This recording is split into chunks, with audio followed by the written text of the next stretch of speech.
All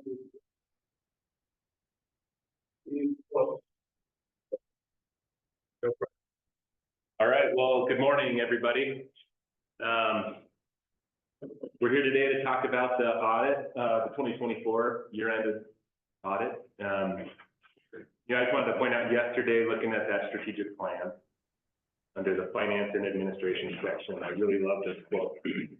To effectively serve our constituents and uphold our mission, the River District operates with transparency, fiscal responsibility, and a commitment to public trust. And, I feel like that's what we live and breathe in the finance world at the River District. We always keep that in mind. I want to thank Deanna, especially for all her work in 2024.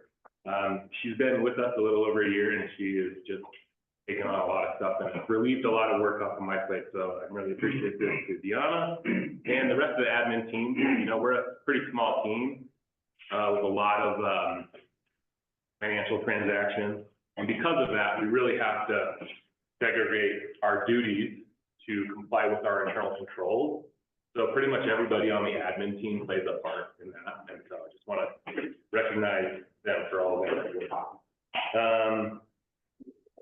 Let's see, Roger Maggard, he's still doing our monthly cash balance audit, basically report. So he's kind of like a third party besides our auditors that kind of helps keep things in check for us. Let's see, the audit is required by the state. The board, the auditors work for the board. So if the board, if the 2024 audit meets the board's approval, then we recommend that the board take formal action to accept. Let's see, typical process. The auditors request a lot of preliminary work in December. So we get busy at the end of the year and provide a lot of stuff to them so they can start their preliminary work. And then they come on site for a few days in April. And so with that, I'd like to introduce Matt. Matt Miller is with McMahon and Associates. They are out of Avon. They have been our auditor for the past 7 years. Their familiarity with the district and their proximity to Glenwood really enabled them to produce the lowest bid.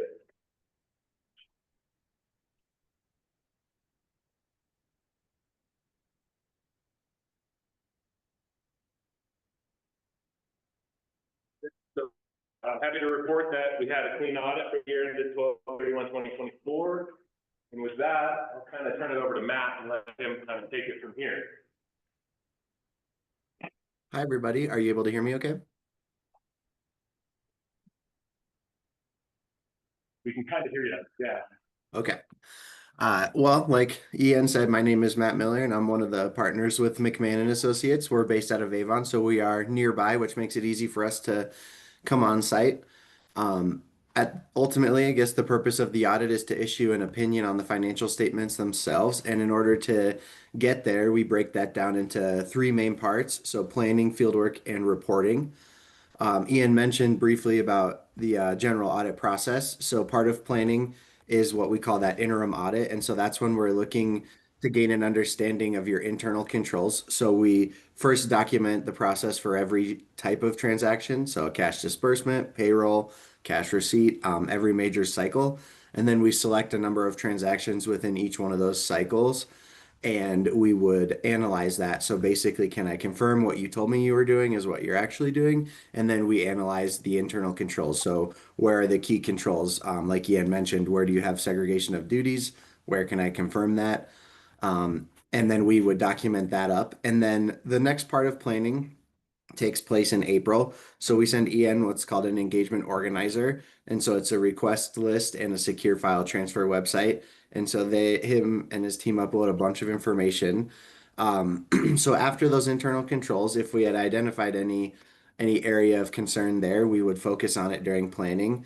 But outside of that, what we do with planning is primarily related to data analytics. So we do the kind of the standard items. We read your meeting minutes, we would compare budget to actual, but then we actually import entire sections of your database into our software and we run a bunch of data analytics on it. So we're looking for maybe summarizing vendor transactions or running what's called a heat matrix to see how many times you paid a vendor. Something like 11 payments could indicate we're missing something or something needs to be accrued. We look for unusual transactions. So on your credit cards, we would look for something that took place on a weekend or a holiday, generally a day that you're not typically working. And then we would obviously try to identify any high risk vendors. So that's really the planning process, and that guides where we spend our time during field work. Field work is what people know of as actual audit work. That's when we're going through your bank statements. We actually independently confirm with the bank that what you're showing was there, was actually there. Um, we do go through all of your accounts receivable and your revenues just to make sure that you're actually receiving what you're owed and that it's being recorded to the proper year.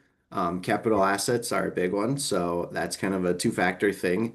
We look at all of the additions, so the purchases for the year. We want to see, that what you're buying seems like a reasonable purchase for the district, that we can identify that it's been coded properly. It seems like something that should be capitalized, and then we recalculate all of your depreciation. After that, we do recalculate your payroll and we actually trace it back to what you reported to the IRS. So can I confirm that what you're showing in your financials was actually reported to the IRS as well? And then the final part would be going through your accounts payable. So again, we're looking to see what the district's purchasing. Can I see that it was approved? Does it seem reasonable? And did it make it into the right year? You did not have a single audit this year, so that actually simplifies the process quite a bit for us. And so once we get through all of that, we move to the final part, which is reporting. And so we go back and forth with Ian a few times. You guys are a unique entity, I would say, in that Ian actually prepares your financial statements. For a governmental entity, that's pretty rare. We have maybe just a handful of clients that actually prepare their own financial statements. Most of them have us assist with that process. So we always like to give Ian credit for that. And especially for the size of your organization, typically when they put their own financial report together, we're talking about a finance department of, 12 people, something along those lines. So we always like to give Ian credit there. And then at the end of the actual audit, we issue two reports. So one of them is the opinion on your financial statements. And then the second one is what's called a governing board letter. The governing board letter just highlights anything that we felt that was necessary to communicate to you as the board, but also there's a few items that are required by accounting standards to report. So I'm happy to answer any questions on the audit process. Sorry, Matt. Sorry. Otherwise, I can take you through your two reports real quick here. So the first item is the audit report itself. So your report's about 55 pages long, and you do go above and beyond what's required by Colorado. So Colorado only requires that you produce what's called basic financial statements, but you produce more or less what's called an annual comprehensive financial report. There's a couple items omitted, so you don't submit it to the GFOA, which is the Government Finance Officers Association. You could actually get an award for financial reporting if you chose to do that in the future. You're already doing most of the work, but the beginning of your report talks about some background on the district, and then there's a transmittal letter. And then following that is the actual independent auditor's report. So that's on page 14.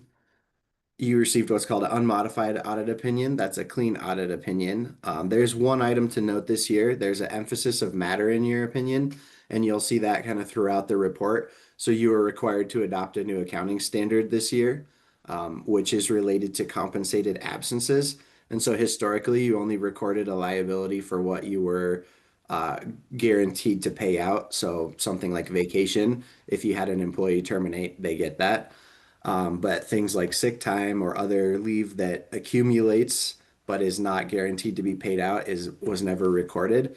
That now has to be recorded based on an estimate. So we have to estimate how much of that is likely to be used. And one thing I just like to highlight there is while it's a liability that's reflected, it's not actually something that will change your bottom line at the end of the day, because if an employee does terminate and they had a balance sitting there that doesn't get paid out, that liability just goes away. So it's essentially a new estimate within your financial statements. Following that is what's called management's discussion and analysis. And so that's a consolidated high-level overview. And then the actual audited financial statements start on page 25. So like any entity with governmental funds, you present two types of financial statements. So the first two pages there, 25 and 26, are what are called the government-wide financial statements. So those are both consolidated, but there's a lot of items in there that are long-term, so capital assets and things like that. If we move to page 27 and 29, those are your fund level financial statements, and that's probably what you're most familiar with looking at. That's how you budget. That's, I think, what people really care about is the fund financials. So for the year, you had about a 5.3 million or a little over 5.2 million dollar net income. So that's a pretty strong year. The bulk of that was a transfer from your general fund into the community funding partnership fund.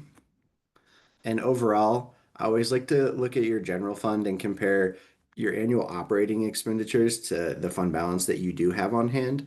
And so your general fund runs pretty lean, I would say. So your annual expenditures are close to about 8 million, and you have a little over $5.3 million in there. And that really is just because you're setting most of it aside from the large transfer out. So before that transfer, you had a pretty solid net income. Um, so moving past those, starting on page 35 is where the footnotes to the financial statements start. And so the footnotes really serve kind of two purposes. The first one is to detail your significant accounting policies, and then the second one is to give you information on what's behind the numbers. And so that you'll find in there information about your cash and investments, what kind of capital assets you're holding, and any kind of significant agreements. And then the final part of your report, starting on page 49, and then the last few pages there, those are the budget to actual schedules. So what you anticipated happening, any kind of amendments to your budget, and then what actually happened. So I'm happy to answer any questions on the actual audit report itself. Otherwise, I do have that short board letter for you.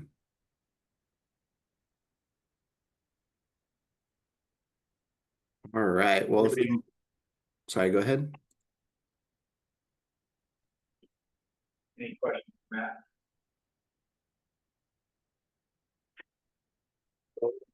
So did you have a reserve set up for the reconstruction or the full? No, we were just, Plan fire or? yeah, kind of, I mean, we had been, paying attention to the enterprise fund really closely for the past 15 years. Yeah. So, I mean, we didn't really create a reserve, we kind of did within our budgeting. Does that answer your question? Yeah, so that's fine, so. That's fine. Good. Thank you, Mr. Chairman. And I think it was under the chapter section.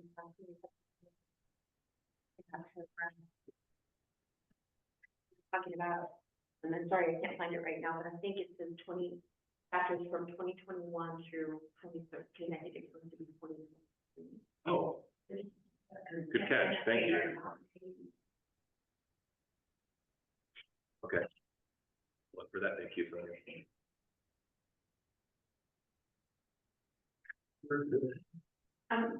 Ian, I was curious in, I think it was SB 23C-001, what you project for those continuing economic impacts to our budget by recognizing property tax. revenue from auction. Do you have any thoughts on that moving forward in budget?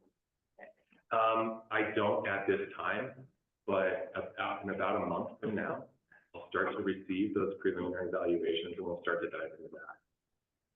That's true, that forecast. Yeah, thank you. Good question. I would say, I think, Director Chavez, we do think we will see some, production. Take point between.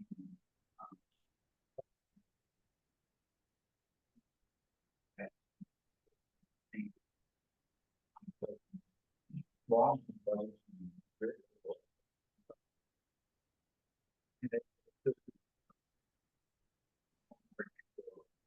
Certainty.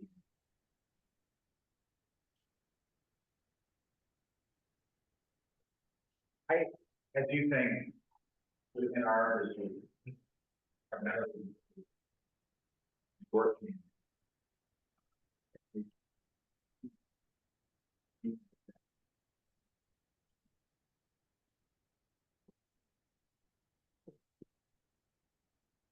Yeah. That's Yeah.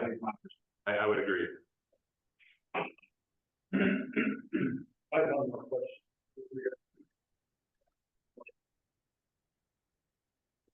So, Ian, so another question, so the legal expenses and all the stuff on Wolford and the rest, did we capitalize that, or did we expense it, or how?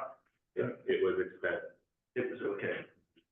Washed downstream, so to speak, so. I mean, we, yeah. Yeah, well, that's fine, starts out with clean base, clean spot, then, right? When we start having the ownership of Central Water on this 45 point. Yeah, we've been doing that for a few years now. Okay, thank you.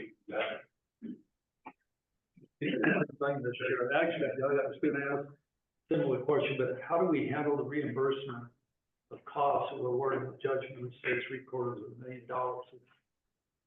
How do we allow for that in the company? It'll come in a subsequent year, so it'll be reported as a revenue. That's all within the enterprise fund, proprietary fund. Yeah, Yeah, all our expenses come out of. yeah, exactly. You bet. Thank you, yesterday. No problem. Appreciate it. I appreciate you guys asking questions. We got one more, January. Yeah, this may be in here, but do we know how much revenue we are foregoing because of tips in the district? I don't know if that is called out in here specifically, but That's interesting. I have an idea, and we can talk about that at the budget Okay. process. That will be, specifically called out in that process, and we can look at that. This is helpful for the taxpayers and the board to just keep an eye on that. Yeah, I mean, off the top of my head, I'm thinking it's in the realm of like 300,000 behind the entire district. And that's revenue of 15 million, But not a huge. It's not a huge amount, but there's some there. Thank You bet. Any other questions? Just real short. I also meant to ask, is we collect funds committed on the Shoshone, how do we show that on our financial? We are not collecting them. Okay, well, I think my friend Junction, is anybody? The title company is collecting them. Oh, okay, so it goes to title company. Yeah, so it's not coming through us. We have an escrow, master escrow agreement with, a title company based in Denver. That money is, several of our constituent entities who, determined to contribute that money immediately rather than wait. We've been asking for commitments, not contributions. Yes. But some of them, I think the city of Grand Junction is a good example. Yes. They contributed, they are earning interest on that money in that account, but we are not holding. We avoid fiduciary obligations and other things like that. But just, it is a much cleaner transaction. That's how we'll carry it on through the transaction. Yes, everybody's money, including our own, will be deposited in there time that our contract requires us to have money. Are we reserving the funds we be obligated to put into our 20 million? Yeah, we have put those, we are putting those aside. You recall when we committed to that in, 2023. We're putting $5 million a year from the CFP or so.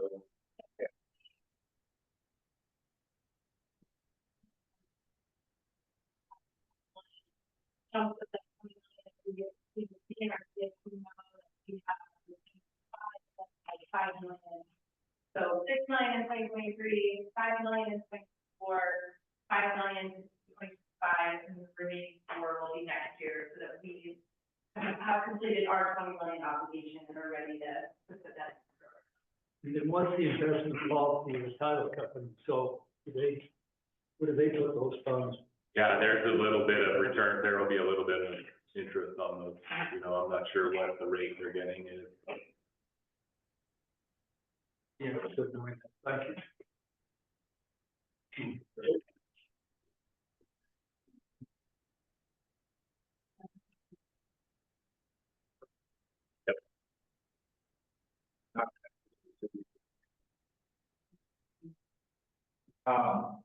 We looked around for, transactions. I actually think, if I'm not mistaken, Peter, correct me,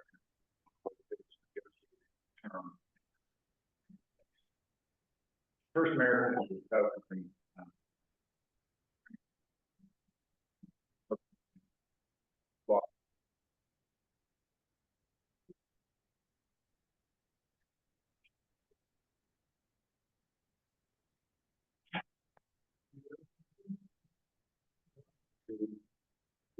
well, we need a motion to accept the audit from the board. This is your auditor, this is your audit. Our staff helped the auditor prepare it, but we are, they will be review and we need to have.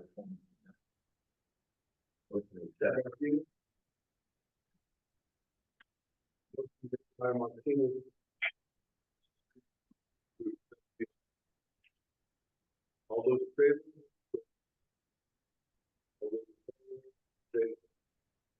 Motion passed. Thank you, Matt. Really appreciate your help. I do want to take a moment to commend, Ian, Deanna, and, frankly, the rest of the administrators who, as Ian explained, we have all these internal controls to make sure that we're being proper and wise. It's a great job. I have questions. Believe me, I have questions. They are able to access that information, get it to us. Anytime I'm looking at transactions, they can explain them and the information is readily available. They do a really remarkable job, and I'm really proud of having that team there in the office. And that's that a lot of organizations our size don't have that level of professionalism. I think it's really important. Part of, you'll note in our strategic plan that we just approved, is our obligation to our taxpayers. And I think that Ian and Deanna and others on the admin team are very good at making sure we're living up to those obligations. Thank you. And thank you, Andy. Andy pays, very close attention. And like you said, yeah, questions, he's got his eyes on it, and, you guys should feel good about that as well. I appreciate his, close attention to the detail. Sometimes. Thank you. Yeah, thank you, Matt. It was a great working with you, Matt. Thank you. It's great working with everybody there too.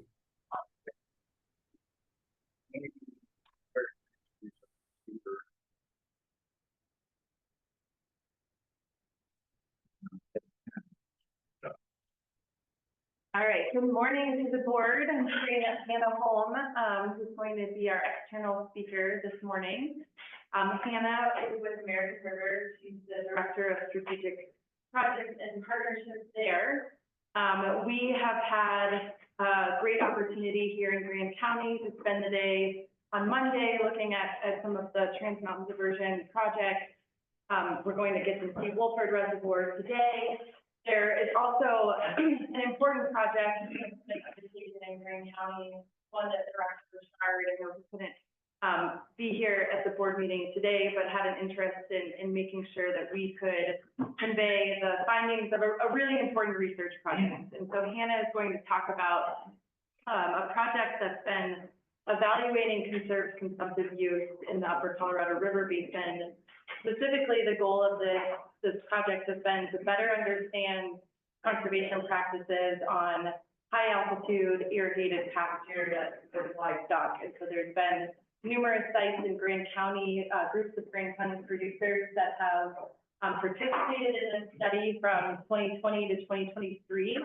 The partnership is nearing the final release of its findings, so this is really timely to have Hannah walk through this partnership, walk through this project, you know, especially as we are, and as this board knows well, and we talk nearly every board meeting about, you know, if we are going to look at ongoing conservation programs, conserved consumptive use, how do we learn more about the efficacy, you know, what opportunities are there for water conservation? What does it look like from a recovery standpoint?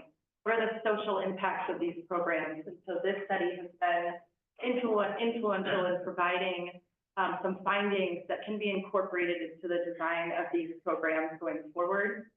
It's also led to additional studies looking at alternative forage, looking at other drought resilience opportunities that we have supported some of the ongoing work and some of these additional studies through the community funding partnership. So I wanted to thank Hannah for being here today, introduce her and let her talk more about this partnership and study and the results. So thank you, Hannah. Yeah, this is, when I speak at this volume, can everyone hear me okay? Okay, great. Yeah, this project is a long time coming. Terry and I were just chatting as I came in, and this project started in 2020. We were in a different place in 2020, and it's been a long time coming. Let's see. So I can slide here. Oh, there we go. Good. So this is finally we are nearing final reporting on the Upper Colorado Conserved Consumptive Use Project, but I think most people know it as Paul's project. So this was spawned basically out of all those really intensive demand management research that the CWCB called together leading up to 2020 when this got started. And there was all kinds of, you know, a lot of what we use water for in Colorado and in the Colorado Basin in particular is growing hay and at high altitude on these meadows. And there was a lot of concern and discussion that I think went around and around in the Ag Impact Work Group, demand management work group, about, you know, what would happen if you took water off of those fields, and a lot of speculation about how long it would take them to recover, and there was a little bit of information from this experience here and that experience there, but Paul basically said, well, let's stop guessing and test this stuff out. And so that was really the impetus to get this project going, and the Colorado Basin Roundtable was an early supporter. And there was a whole team really that came together to put together this project. Paul recruited a bunch of his neighbors in Grand County. A whole research project was set up with treatment fields, some of which would have water completely taken off of them for a season. Others were split season.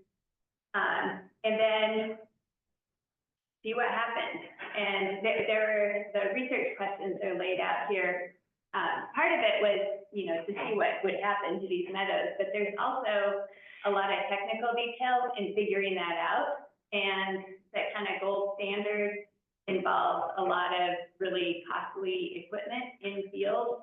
And so we put all that out there. Actually, I didn't, because I came into the project about a year or two later. But all this instrumentation in fields to measure the evapotranspiration that was going on, so the consumptive use that was happening, but also comparing that at the same time to some of the data from satellites using OpenET, so that satellite imagery basically, that then you can take the images from that, and with the color spectrum, I'm not going to get into the details of how it works, But basically, it appeared to be a more cost-effective way of getting this kind of data. But there were a lot of questions about how accurate it was. So that was an element of the project, was to compare those two different methods and see if we could trust the satellites, basically. And then, yeah, the other kind of, I feel like one of the core pieces was looking at the impact of reduced irrigation on those high elevation pasture and hay fields, and both in the years that it was done and then the subsequent years. And then we wanted to know how it affected the producers economically, how the conservation project impacted the river flows and wildlife. We focused on birds. And then also the social element, as Amy mentioned. You know, what kind of motivation brought people to be interested in participating? And then how do they feel about the project as it evolved? So, a lot of years, a lot of people. These are the primary funding partners here, and kind of organizational sponsors. This project team, it's a big project team, and I'm sure there are some people that should be on there who are not. But I bolded the names of some of the key people whose work I'm going to be reporting on. And I also have a notebook up here in case you all ask some technical questions that I'm a little out of my depth on. But Perry Cabot was really the master of the water use part of this, of corralling all the data and coordinating with the other partners. Some of them were from the University of Utah, and also kind of quarterbacking the collection of the forage data and all of that. Aaron Derwingson with the Nature Conservancy, he's been the coordinator of the project. He's away right now. But he has seen this project through from start to finish. Jenny Byerman is an ag economist with CSU, and she was the primary author on the economic data I'll be presenting. Melly Whiting was another, she was right there with Aaron from the beginning of this project with Trout Unlimited, and they did the thankless task of managing the money for all of us. So, and since Melly has retired, Jesse Christel has stepped into that role. Paul Boucher, of course, none of this would have happened without him. Some of the hydrologic data as far as the impact to streams, that was Beth Mason's team at LODIC. And then the sociological data, so the interviews with producers on how they felt about their project, that was done by Kelsey McElroy, the sociologist who's now with the Langston. So I'll do my best to accurately represent their work. My role in this project, I've been following it from the beginning when I was in my former role at the Water Center at CMU, but then I became one of the project partners when I started working with American River. So I've been part of the project team called, I helped Carrie wrangle the data related to forage recovery. So that's the part that I'm the most intimately involved with. And then our whole team is working on translating all these mounds of data into something that's comprehensible. So that translation function is part of what I've been involved with. So the key questions for water use and forage recovery, I think I've already mentioned those. So just trying to figure out what is the conserved consumptive use when you take water off of these fields, and then what happens in subsequent years, and then what are the impacts on your productivity of those fields while you're doing that. As I mentioned, there were two different ways that were happening simultaneously of estimating the water use. There's the remote sensing and the eddy covariance towers. And so the eddy covariance towers are really great at getting super accurate information in one little spot. Whereas the satellite data can give you, it's maybe not as accurate for one little spot, but at the pixel level, so a few acres, you can like look at the whole field and comparing, you know, what came out of those two. So this is an example of some of the imagery you get out from looking, using the satellite data. And you can, I think one of the things that's interesting is you can see kind of variability around the field. So, so that kind of, you know, points to how useful it is to kind of bring some different methodologies to bear. But you can see, we definitely did dry up those fields in 2020. And then 2021, green as usual, the more orange it is, the more dried up it is, the less water it's consuming, and the more green, the more it's consuming. So that's an example of that imagery. One other method that has been used, like in SCPP programs, to estimate consumptive use is instead of having paired fields, this study had paired fields where we tried to find fields that were roughly similar in character. And we went back and checked, and they were similar in historic water use according to OpenET. So we mostly were looking at paired fields that had similar characteristics, one of which was irrigated normally, and the other had the irrigation taken off of it, either full or split season. So that gave us information on this year, what's the difference between a field that's irrigated normally and a field that has irrigation withheld. SCPP doesn't do that. SCPP is looking at a particular place, and so when you don't have that ability to have a control site and a treatment site, then what you do is you look at the historic consumptive use, going back and using OpenET, looking at what the consumption has been in the past, and make some assumptions that that's what it would be this year if you didn't do anything different. But one of the things Kerry, when he compared the information that we got from using the reference field method, so that's the paired field, versus the historic baseline method. And you can see that they're kind of, they're in the same ballpark, but they are not the same. And one of the reasons is that the historic baseline method, the consumptive use that was happening in those prior years reflected the climate conditions and the management of those fields in those years, which is not, 2020 was a pretty dry year. And so it was different than in the previous years. And so that, I think, has some implications for how we set up these programs, as far as, whether we're getting a really accurate, an accurate picture of how much we're impacting consumptive use with a particular intervention. That, you could be, the historic baseline method generated overall consumptive use reduction estimates, less than 1,000 acre feet, whereas the reference field method was a little bit more. So that's not that much on an individual field, but if you, take that across a broader scale, that's just an important thing to keep in mind when you're looking at any kind of consumptive use estimates, is what is that based on? Is that comparing, in the same year to relatively similar places, or are you comparing past conditions to now? Because you could get slightly different results. Is there any questions on that? Yes? Is this just grass too? Yes, this is only grass. There wasn't any alfalfa in this.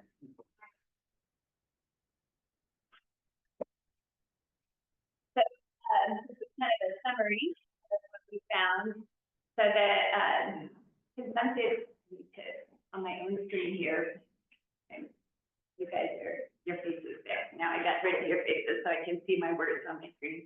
So we did find that the data that was generated from the satellite imagery was pretty close to what was in the in-field measurement. So that was good, especially using the EE metric model, which is what the Upper Colorado River Commission has settled on for these kinds of programs. So that's a good verification that that methodology is pretty trustworthy for these our conditions in the upper basin. In general, withholding irrigation completely reduced consumptive use by about 50%. It wasn't 100%. I think sometimes people assume that you take all the water off, you're completely cutting off the consumptive use. But there is still some consumptive use. There's evaporation of the soil, and also the treatment fields weren't herbicided. They weren't killed. There was still some growth that was happening, not very much, as you'll see from the productivity numbers, but there was some growth happening with residual moisture. So you can't assume that you're going to get all the consumptive use. out of the field by stopping irrigating it. And if I can, just for the board's reference, and I think it's really important that the extent we're engaging in conservative hunting use programs, that we make sure there are some base level of forage crops growing with cover crops so that you're not creating a soil health disaster. And in both cases, some of the PPS, others, they require that those fields brown and down completely avoid irrigation. That is not something that we would ever encourage within the.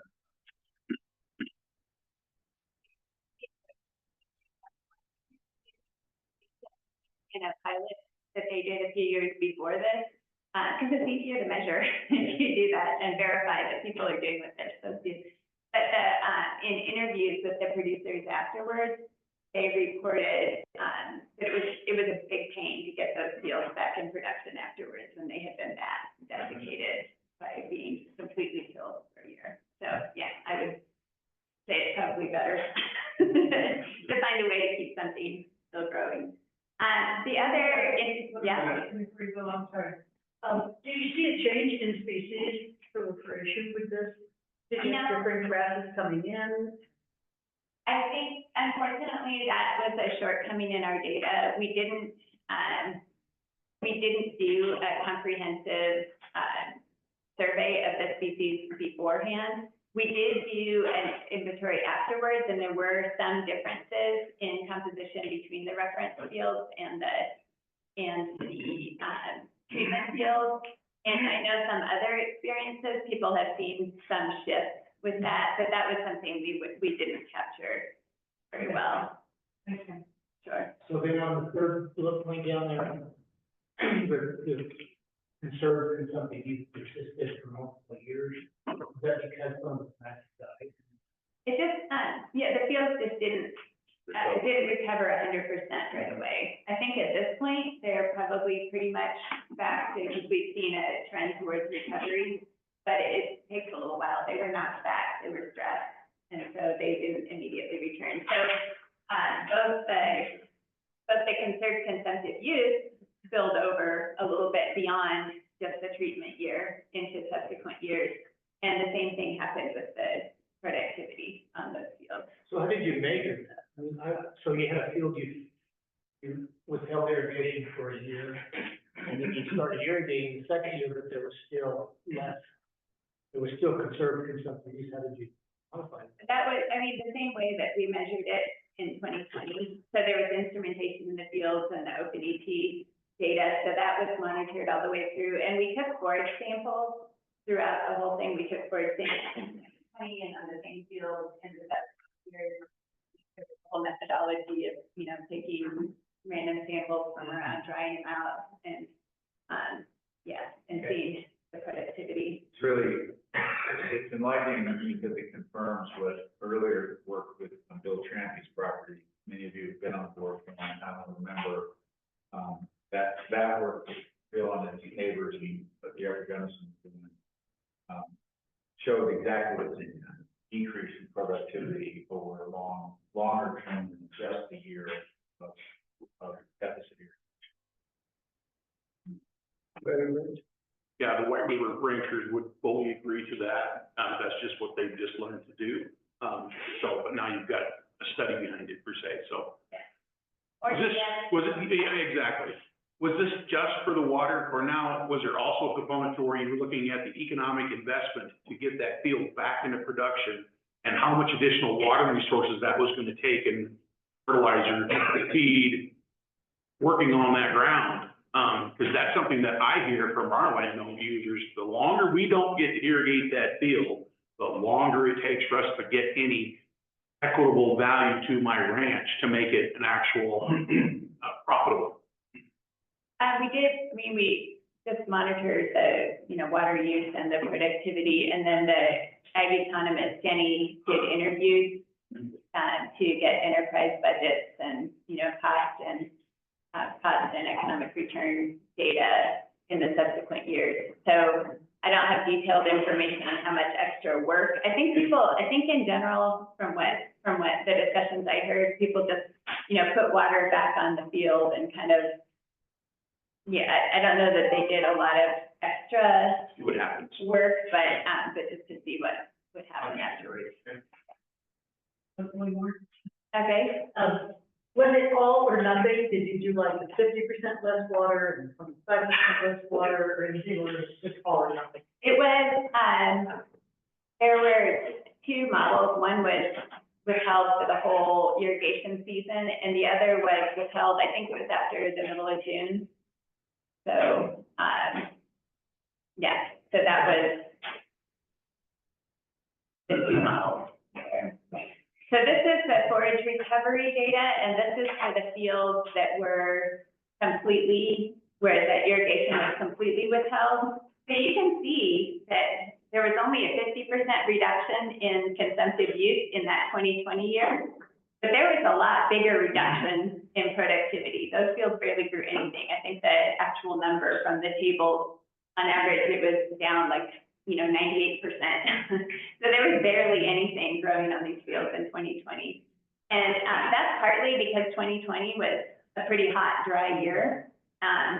So that's another thing to keep in mind with the study in general, is that this is a snapshot in time. It was a particular year that this, in a particular place, that the study was kicked off. And so the results would probably look a little different if the irrigation withholding had happened in a wetter year, because, if there was just a little more rain falling on the ground, you would have had a little bit more growth, and then there would have been, less of a hit to the productivity overall. So I don't want to undercut the validity of what I'm showing you, but just to, be a little bit wary about how much you extrapolate the results from this study. And this is what happened in this year. This could happen in other years, especially if we see more really dry years, but it's not an exact template of what's always going to happen in every place in every kind of year. So you can see we had, yes. Oh, yeah.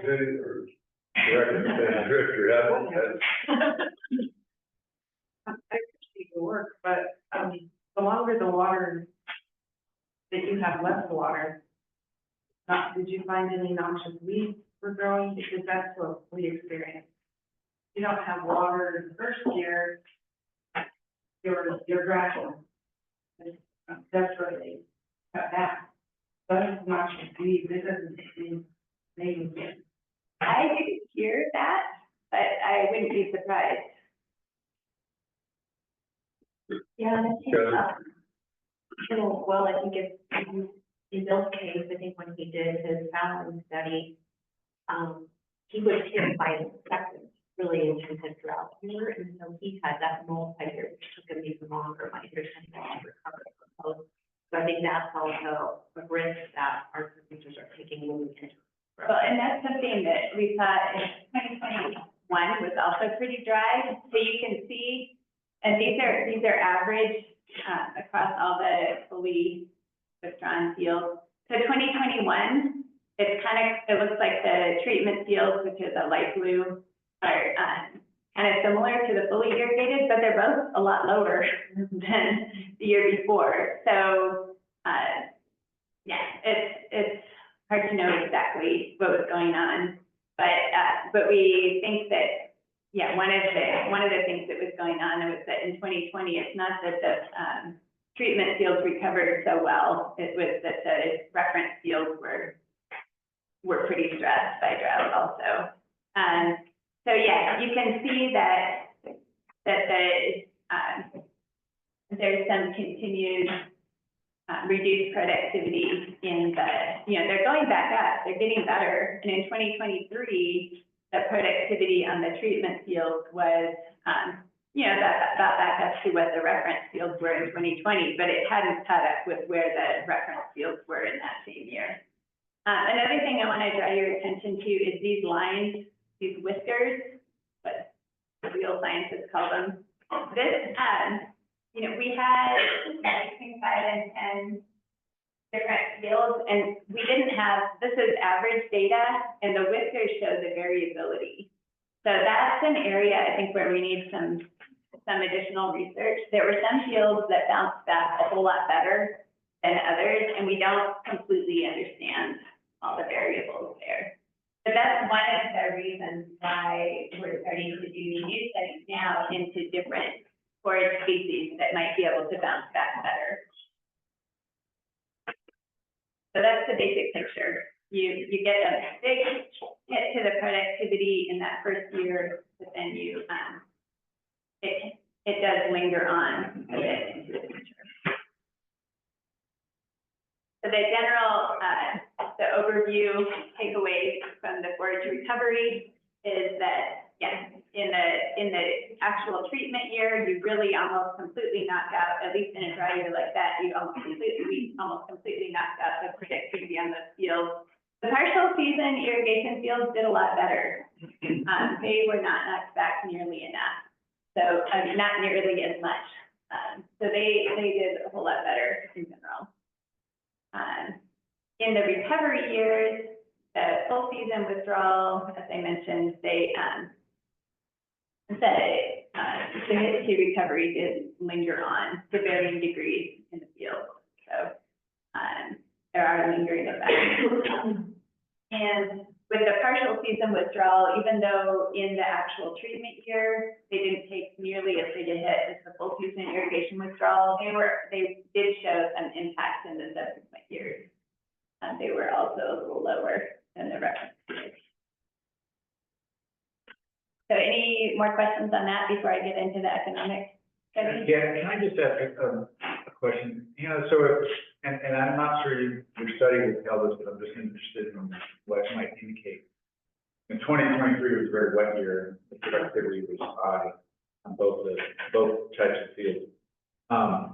But if, as it is, you fouled the project fouled the property in 2020, and happened to be really dry, but if it had been fouled in 2023, the conserved consumptive use, it seems to me, would have been much higher if you're measuring it, you know, from your ET, open ET perspective, because it really doesn't matter whether it's irrigated with river water or it rains, it's irrigated and then it grows.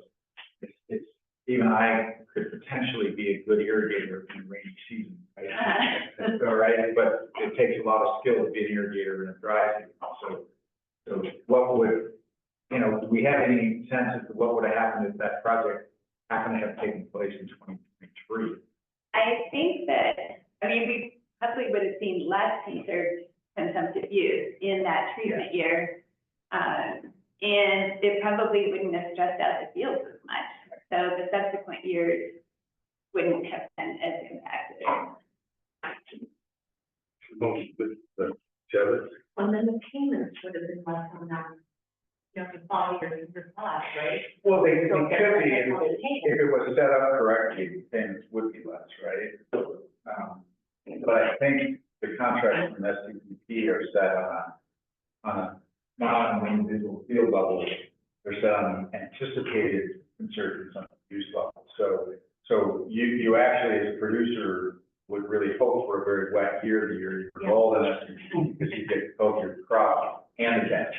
Well, that was part of our discussion in the group as far as implications of the study. Was if you're, like who takes the risk? Like if you set the price at the beginning and you don't really know, and it could be, you know, if you set it up to where the payment's conditioned on, you know, verification, then that's putting more of the risk on depending on how you set up the price, you can put more risk on whoever's paying for it or the producer, and you're not going to have perfect information ahead of time, and so it's just part of the program design. Yeah, I think it's a good point to think about what type of year it's implemented in. And I think it's worth including in this data some general details about what type of year type you have. Total precipitation, temperature, that drives crop consumptive use.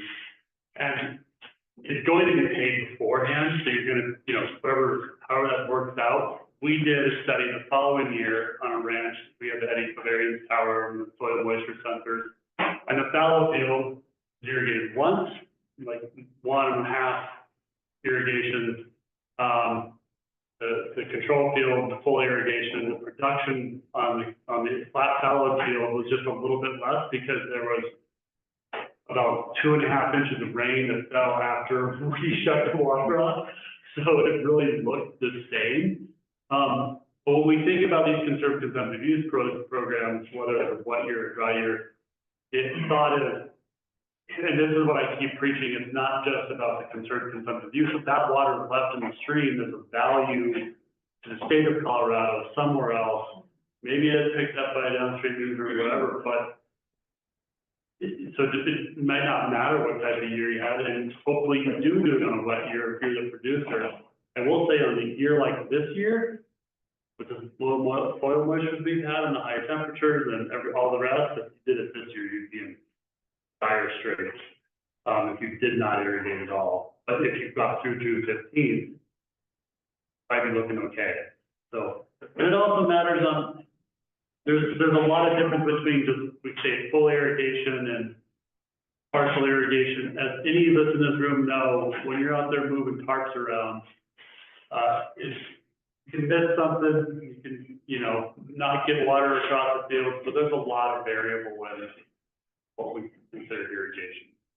I'm wondering if all the fields were flood irrigated, because flood irrigation goes considerably deeper than a street mason does, so that also makes significant difference in how much water we spend.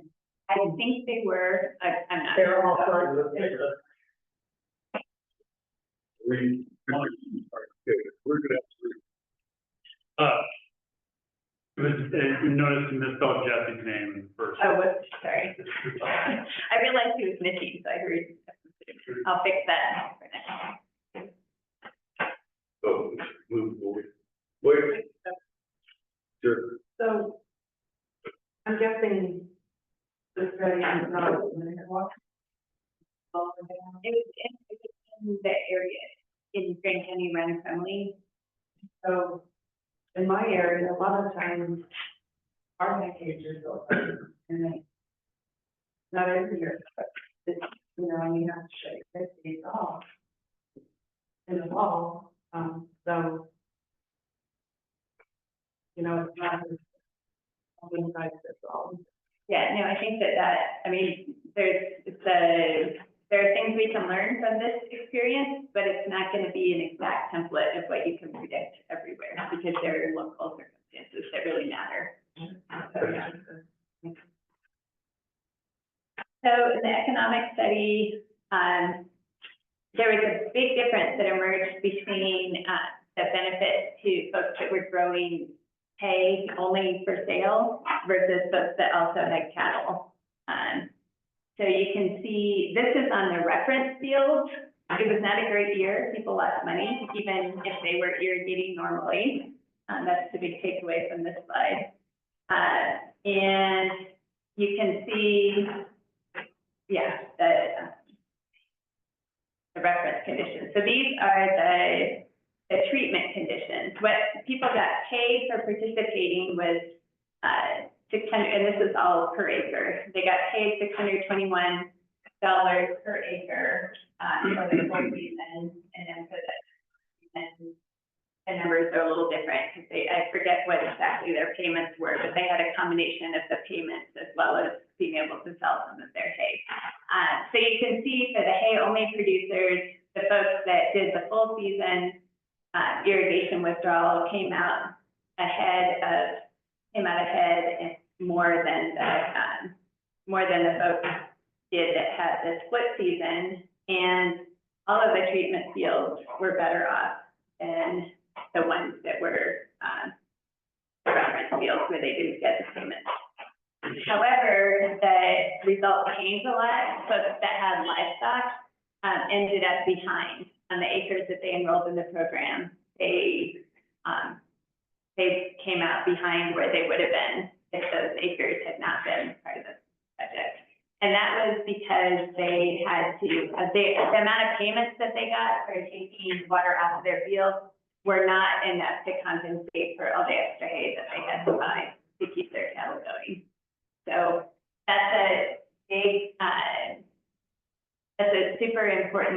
consideration for the design of these programs is that the economic impacts are gonna be really different, depending on whether you need that grass to support your own, cattle or you're just selling. So, and that's another thing that where the dynamics would be different in a different year. One of the reasons why this hit was so big was that those fields in those dry conditions, they couldn't really even graze them, so they had to buy more hay than they would have had to if it had rained that summer, and they had a little bit more growth there. So that's one of the biggest insights. We have one question, Richard. Sorry if you covered this, maybe you're going to discuss it. Were those economic numbers based on the full year, the treatment year, or did it factor in the recovery years as well, the loss?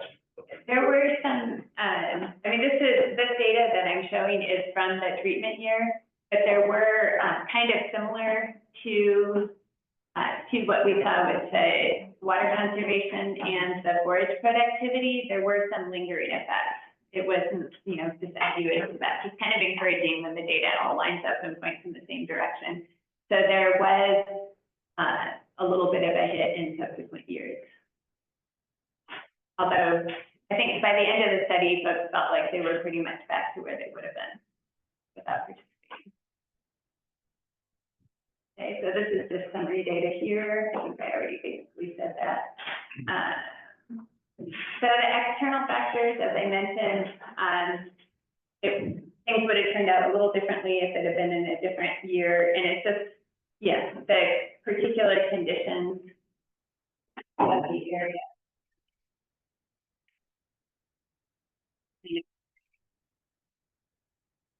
So stream flow and habitat impacts, I'm going to skip through this pretty quickly because we didn't really learn very much.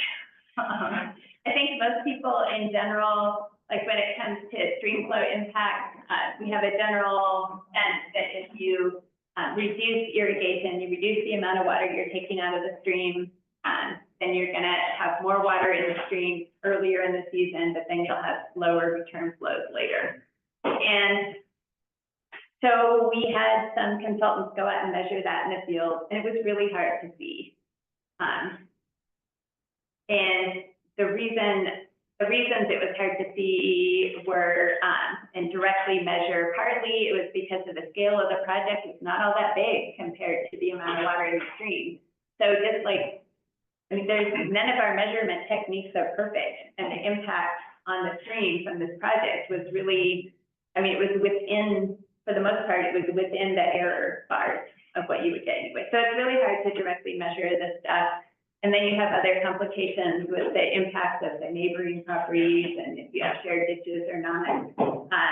So we didn't really get very much conclusive data on what kind of impact this did or didn't have on the stream. And the same with birds, basically.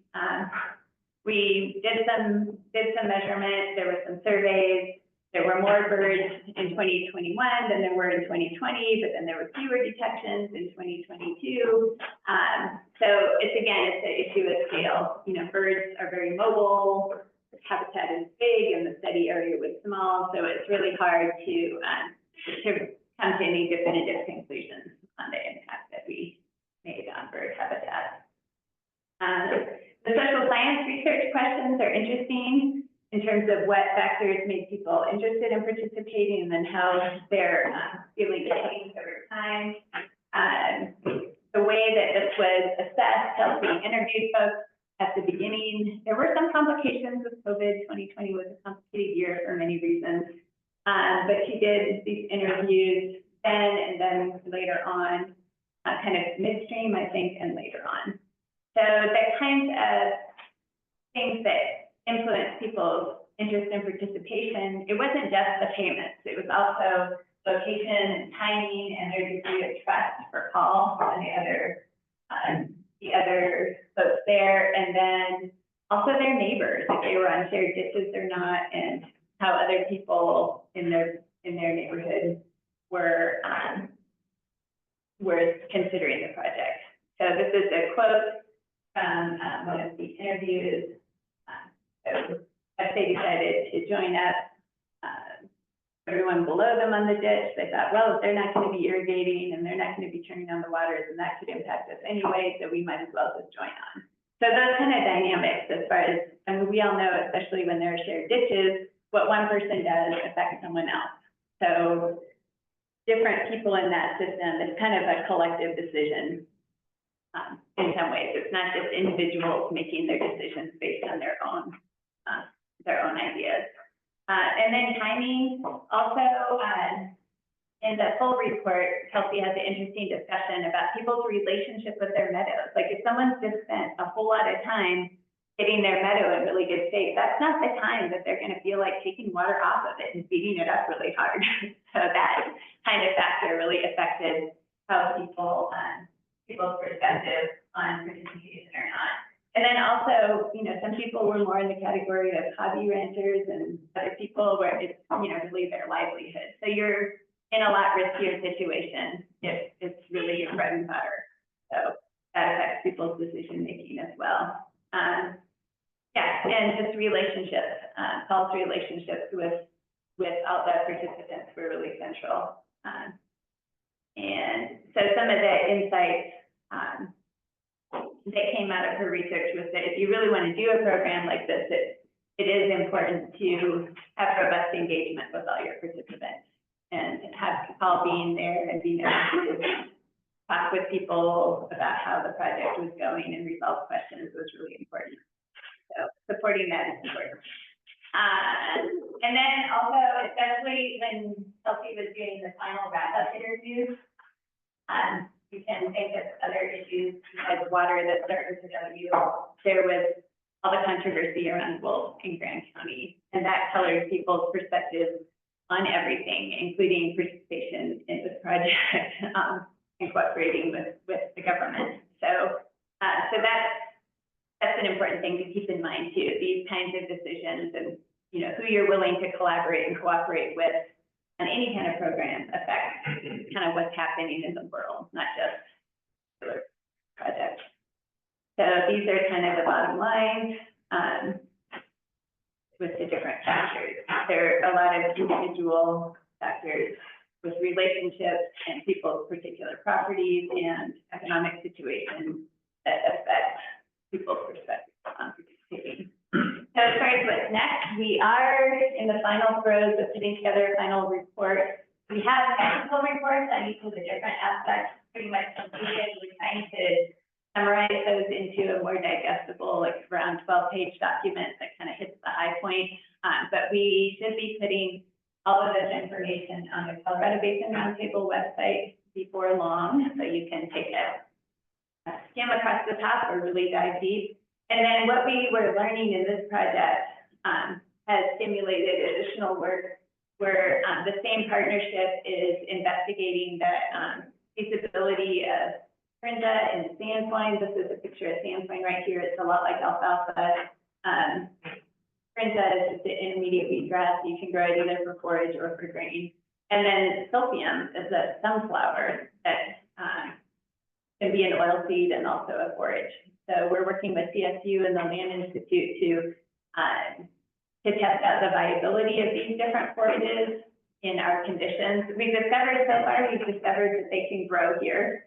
They fight a lot of weeds in the first year, but you can get them to grow. And the current studies are getting more into water use and drought resilience. So we're doing some drought resilience trials now where we test out complete withholding of irrigation or cutting off after the first cutting and seeing how well Turns and Sandpoint bounce back after that. So, and comparing that to alfalfa. So we should have some more data on that soon. So far, what we've seen is that the Sandpoint seems to be easier to get going, and people like it because it greens up really early. And at Perry Station out in Fruta, even before they started irrigating, it was way ahead of the alfalfa and looking really good. And then also cattle can graze it without bloating.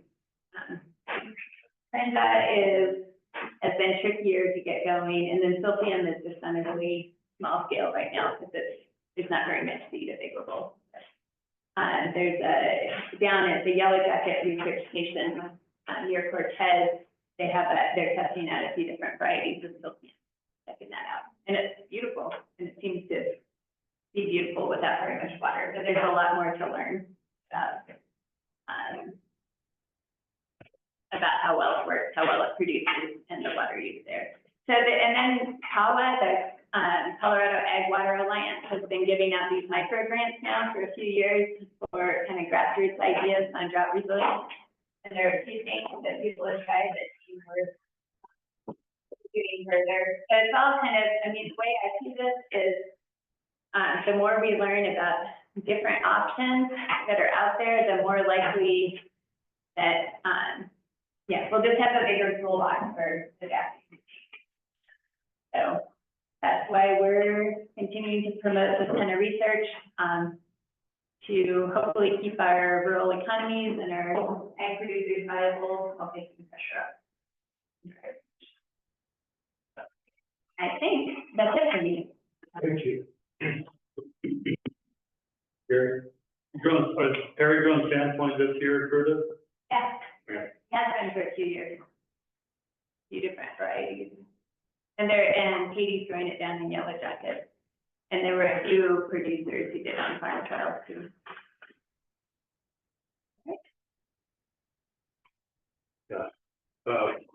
Thank you.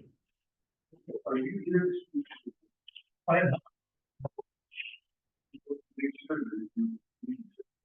No,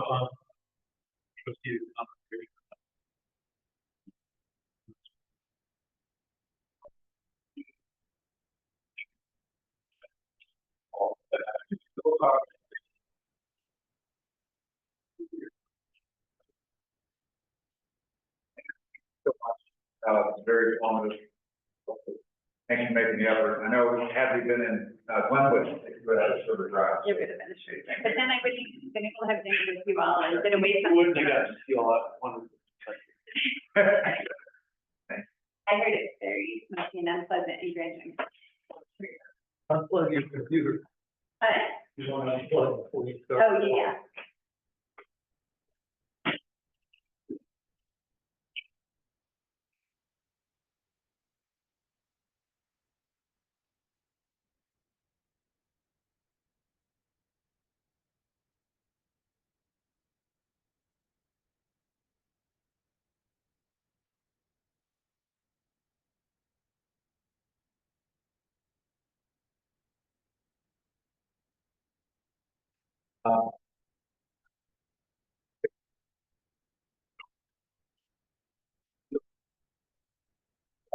Give our consumer moment to out of the way. Go ahead.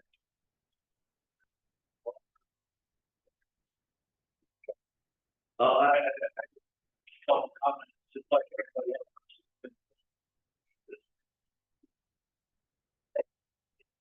Probably the worst year that I can ever remember. And there are hell of a lot. Can't keep up, can't catch up, can't do nothing. Thank goodness for good cow prices. Boy, the river just has dropped so hard. And the presentation we got yesterday from Missionary and the West, and we're seeing it.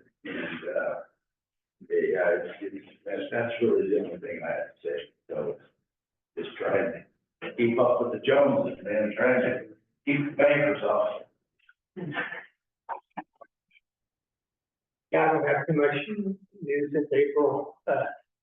We all know it's dry, and we all know there's fires, and we all know there's world uncertainty, and there's uncertainty in markets, and there's political uncertainty, and there's uncertainty about Colorado River issues, but we're humans, and we just keep on taking care of business, doing what you can, making a difference where you can, and being prudent. Pulling together, really awesome. Thanks. Same thing, our stream flows everywhere, probably about 40 to 64% of average, what basin you're in. Right now, we're starting to take water off the field, in preparation for the dry out and start hanging soon. We've had some significant turnover in our board. We have 5 new members of the past year. So, doing a lot of onboarding and working like that. So The drought contingency plan is in a 30-day public comment period right now. That closes on July 30th. I'm watching the fires. Very sorry for those folks in Montgomery County dealing with that right now. Taylor, with regard to the management, you know, we, as I said yesterday, the ASO flights and the weekly forecast that we're getting were very helpful. We were pretty conservative up front. We're able to buy ourselves about 10 days or about 200 acres of water to hold on to. And as we see this time of year, those inflow projections, reservoir filling and the evaporation, those stream flows are dropping off really quickly. I'm so glad we did that. We have a little bit of a little room to try to meet our end of year storage content. And then I guess the other thing within the district, and maybe probably knows about this as well, is the homestay pitch uranium mine that would be seeking a discharge specific variance from the Water Quality Control Commission. And we do have a tour set up. I'm not sure for the board.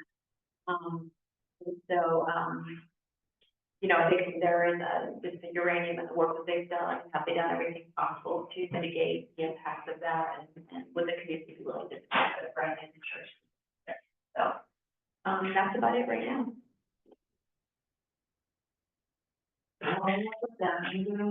My part, yeah, flash flood, Sunday afternoon, I was trying to leave, and they're all the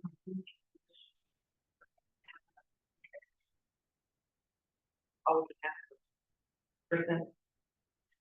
And so that flash flood,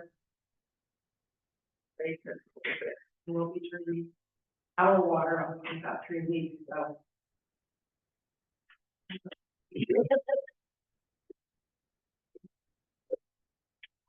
Couple of water-related issues we talked about, and we went to decision yesterday. I feel like it was a pretty narrow decision. They said we can't cover the refineries in Texas, which kind of makes sense, but they didn't discuss the impacts, the local control impacts, and the impacts of those additional heavy crude trains through the Columbia Canyon and the impacts on the Colorado River. So we're not certain where that stands. I like on your uncertainty because I don't let everything is. The other big concern there is just what's happening with public lands.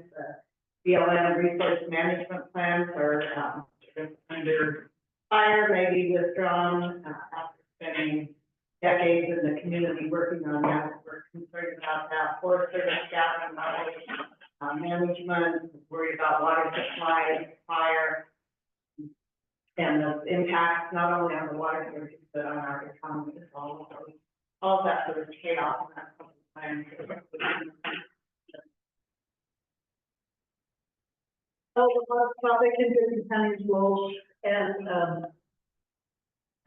we've had quite a few depredations in several years. Anger brewing, I'd say, among private ranchers. So that has overshadowed discussions of drought, which is also really serious.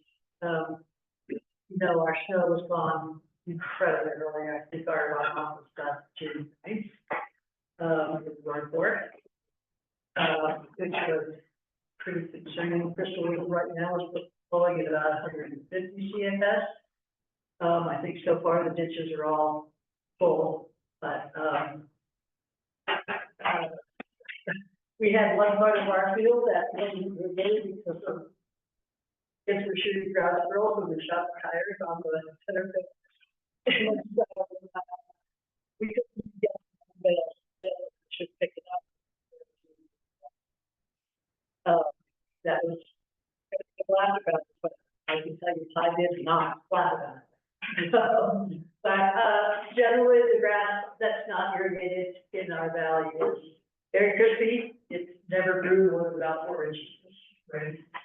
Set right on the edge of the roads, you know, where the water runs right off. That's the only place where you see anything at all. So after Wolfside State Fire,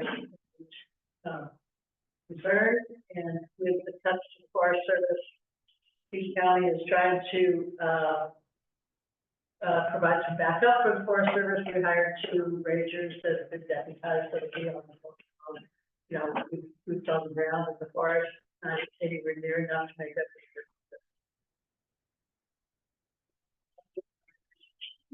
the little, Garfield, it's in the forest.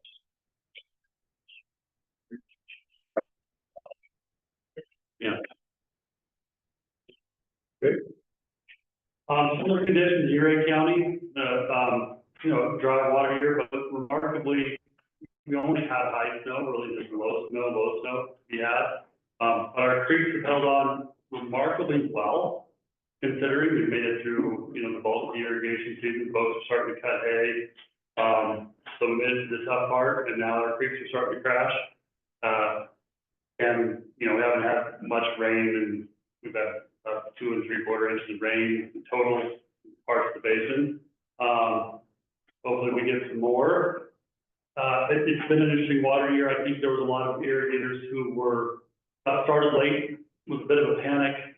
We've seen probably more diversion.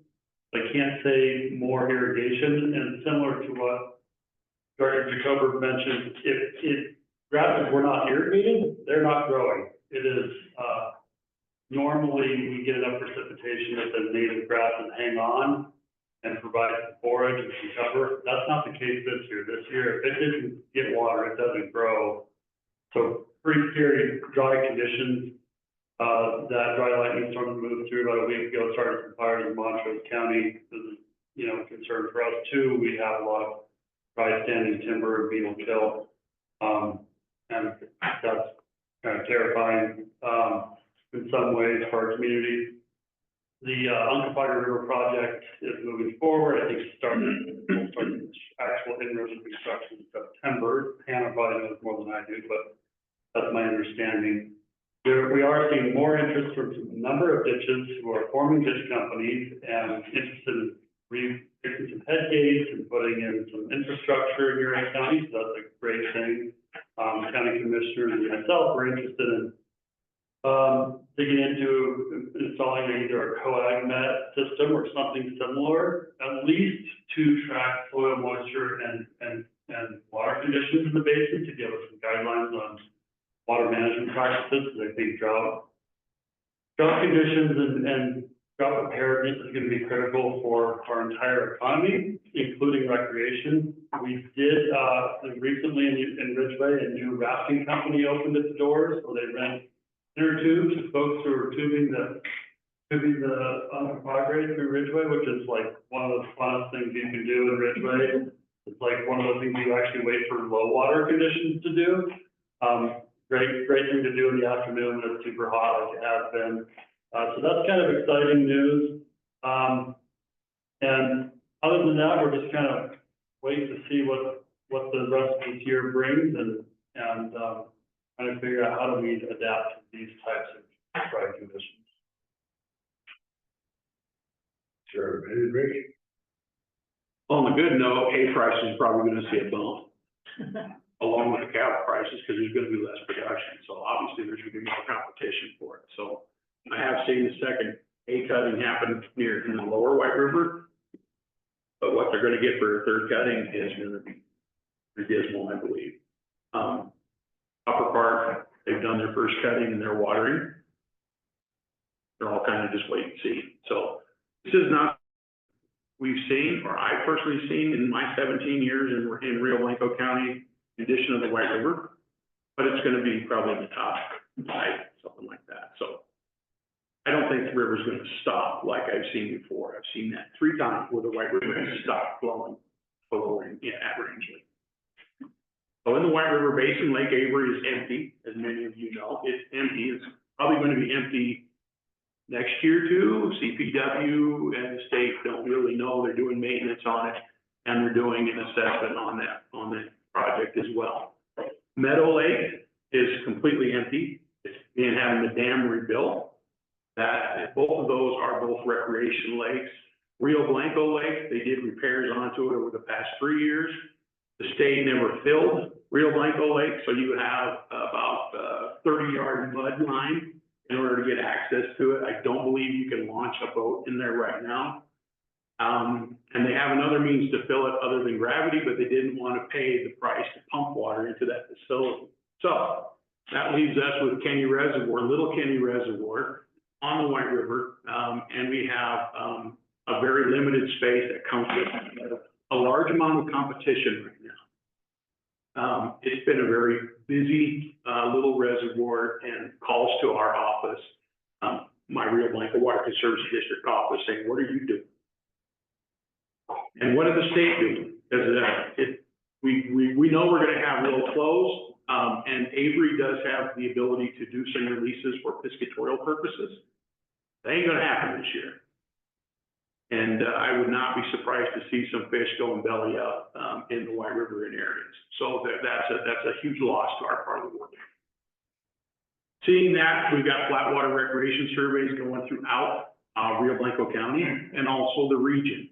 Because we've seen at Elkhead, they almost doubled, I believe, the campground at Elkhead Reservoir, Rifle Gap, excuse me, over the Memorial Day holiday closed off the park because it was at capacity. Capacity. It was full. And we're seeing that on numerous other parks going across the state, but also in the Northeast Utah. We're right along the border, but Northeast Utah's had the same in several of their parks. So that's a concern. And as I've learned from some of the directors, recreation too many people can almost be pollution to an extent. So, and it really is. So, in addition, Rio Blanco County, I follow it, and I've been following this for quite some time. We've lost a third of our irrigated agricultural land in the past few years. We're now doing an irrigation water needs survey throughout Rio Blanco County with landowners of existing land and other valuable lands to the state. Some is in production, some not in production. 100% of the respondents today expressed ongoing and increased water supply shortages and the demand of firm supply. Cost for egg production continues to rise as producers are applying resources where they may to obtain greater production certainty. These conversations to add more value-added egg production is quelled due to repeated takings in multiple fashions from the state and federal government. This is a horrible position to learn, where people don't want to converse much about their plans for their future, because this mindset has been instilled in the people due to these conversations and the actions of our state and federal governments. With the White River over appropriated, this is even making the conversations even harder, but the state is progressing with their duties. We have concerns about how the state is rolling this out within the affected areas of the White River Basin because there's a lack of augmentation supply. We understand that there's a shortage of water, and help the people develop a replacement supply plan rather than suppress it. To develop an augmentation plan will take several years to work through and create a blanket augmentation plan similar to what Moffat County is underway, or that Moffat County has, that is presently underway as well. Conversations are also advancing with the state agencies to use space in Avery. However, this is slow due to the dam maintenance and assessment underway, and there's present uncertainty about what may be done with that project. One of my favorites, tongue in cheek, is the mermaid grass, aka Quadopera, made a return on June 6th of this year, which is the earliest it has returned. And this is from Peahens Creek on down to the Utah state line. Once again, numerous irrigators, not only dealing with water shortages, also have to continue with the negative impacts from the Quadopera by plugging their pumps and sprinklers minutes after their cleaning. So these guys could not irrigate their fields. Not only that, it also has a tendency to where you turn a pump, you walk away, your pump runs dry, you overheat your seal, you overheat your pump, now you burn your pump up. So there's expenses with that. In response, in June, several irrigators shut their diversions off, choosing not to irrigate because of the options that they have until the algae season passes. So we're praying for the monsoons to come, because that does really help us create that scouring effect. and literally be that blasted away. But we've had a few, but not the big one that we need yet. So, but we'll be there tomorrow. We're not going anywhere. We've seen worse, we've lived through worse, but it sure would be nice to have some sunshine at the end of the tunnel there, rather than a constant uphill battle. But this community can have what other communities have at their disposal. Thank you. Thank you, sir. What is that grass like what we call moss? It's moss, but I call it mermaid grass, because it's like hula skirt almost. No, No, it's not. No. It's fluff, it's very stringy, but it's like hair. Yeah, does it stand in the water, wave like? It waves and then it breaks off once it gets so long. And then when it breaks off, it floods everything, even your legs if you're in the river. So you don't stand in the river, you look like the sea monster from Scooby-Doo. Yeah. So you're covered in a gill suit. It's like everybody else, it's dry. We're there. Irrigation season's pretty much over for a lot of folks. Their calls have been put on. Reservoirs are drying up, most of them.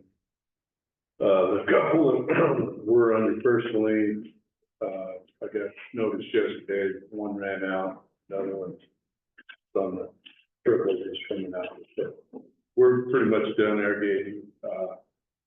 Joke among a lot of the ranchers was they thought they had to take up team open because they didn't have to irrigate anymore. So, hay season pretty much done. Depending on where in the valley you were, there was some on the main stem of the North Fork, hay production is great, but a lot of more upland tributaries, there wasn't any. So it's real spotty. But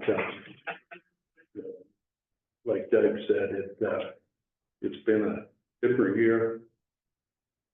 Luckily, cattle prices are great. I think fruits had some, I've heard different stories. There's one guy say he didn't have much of a crop because it stayed so cool, the bees didn't get there and pollinate. So I hadn't really heard that before, but that's what he told me. Fruits doing okay, I think. There's a profit in it, so there are peaches, there were cherries, apples are coming on. But it's like western Colorado, chin up and learn how to survive. Thanks. Beginning. Thank you, well, same weather report as everybody else. So we have had, bad news on mussels, they've been rediscovered in the Colorado River. The big reservoir we drained, we refilled last year, we got all excited, they're back. And, so that looks like that's gonna focus us to get up by system one. I do wanna take this moment to compliment River District staff who routinely makes a quarterly visit down to Mason County to visit with our irrigation companies. And that has really enhanced relationships. We have a very strong bond with the irrigation companies, which is fantastic. And without exception, everyone was 100% in on the show showing has shown that. Although I guess they recently forgot to send a letter, but they certainly pulled out their checkbooks. So Only one of them. only one Got it. shocked. They were nodding their head the whole time. And the other thing is, maybe we'll hear from External Affairs what the magic path is, but Orchard Mesa Irrigation District down there, the company down there, they got $1.8 million at least from the federal government from the same fund. We're seeking $40 million. I don't know how. We're thrilled. We're happy. I mean, it's good news for us, but I'd sure like to figure out how they got it. Anyway, maybe we'll hear more about that soon. But other than that, same thing. Hot, dry, looking for water. Thank you, Mr. Martinez. I try to touch base with the Summit County Commissioners make sure any issues that they have, I can bring back. I was able to do that this past quarter. Their Summit County economy was a pretty soft ski season, I would say, and bookings for the summer going forward have been real soft. So things are, I think, reflecting a lot of the national economy getting softer. People spending a little less time traveling, maybe not getting the fancy rooms or doing a VRBO for 50 or whatever they get. But, so they've been preoccupied with a lot of that. The weather in Summit County has been okay. I mean, we're getting enough rain to keep things sort of green. But, these big storms we used to get and soak all day, those don't seem to be happening anymore. The clouds gather, the lightning and the thunder are amazing. And then you get about 10 minutes of light rain and it's gone. So it's been similar, but different, but somewhat similar to what the rest of you are seeing. We had a really good State of the River meeting. Zane and the staff did a great job. I've been around Summit County for a long time, and I can tell you the old, not that many years ago, the State of the River meetings were attended, but not big crowds, 20, 30, 40 people was a big one. At least 125 or so, I'd say, and it was good, which is good. They're well aware of what the River District is doing, a lot more perceptive about the River District in general. And the Shoshone thing has got people got their attention, so that's good. State of the River is put on by a group called the Blue River Watershed Group in Summit County. They're the kind of the organizing sponsors for that. They had an award to do they're doing some river habitat reclamation from Dillon down to Green Mountain, not all the way, but in parts. And they had a $1.8 million, same number, by the way, as you just mentioned, Scott, grant that was held up. But I think the day of the event, they had news that money was being released. So don't know why. Maybe we'll work on that one together, but it's good news for that group and for that part of the river in Summit County.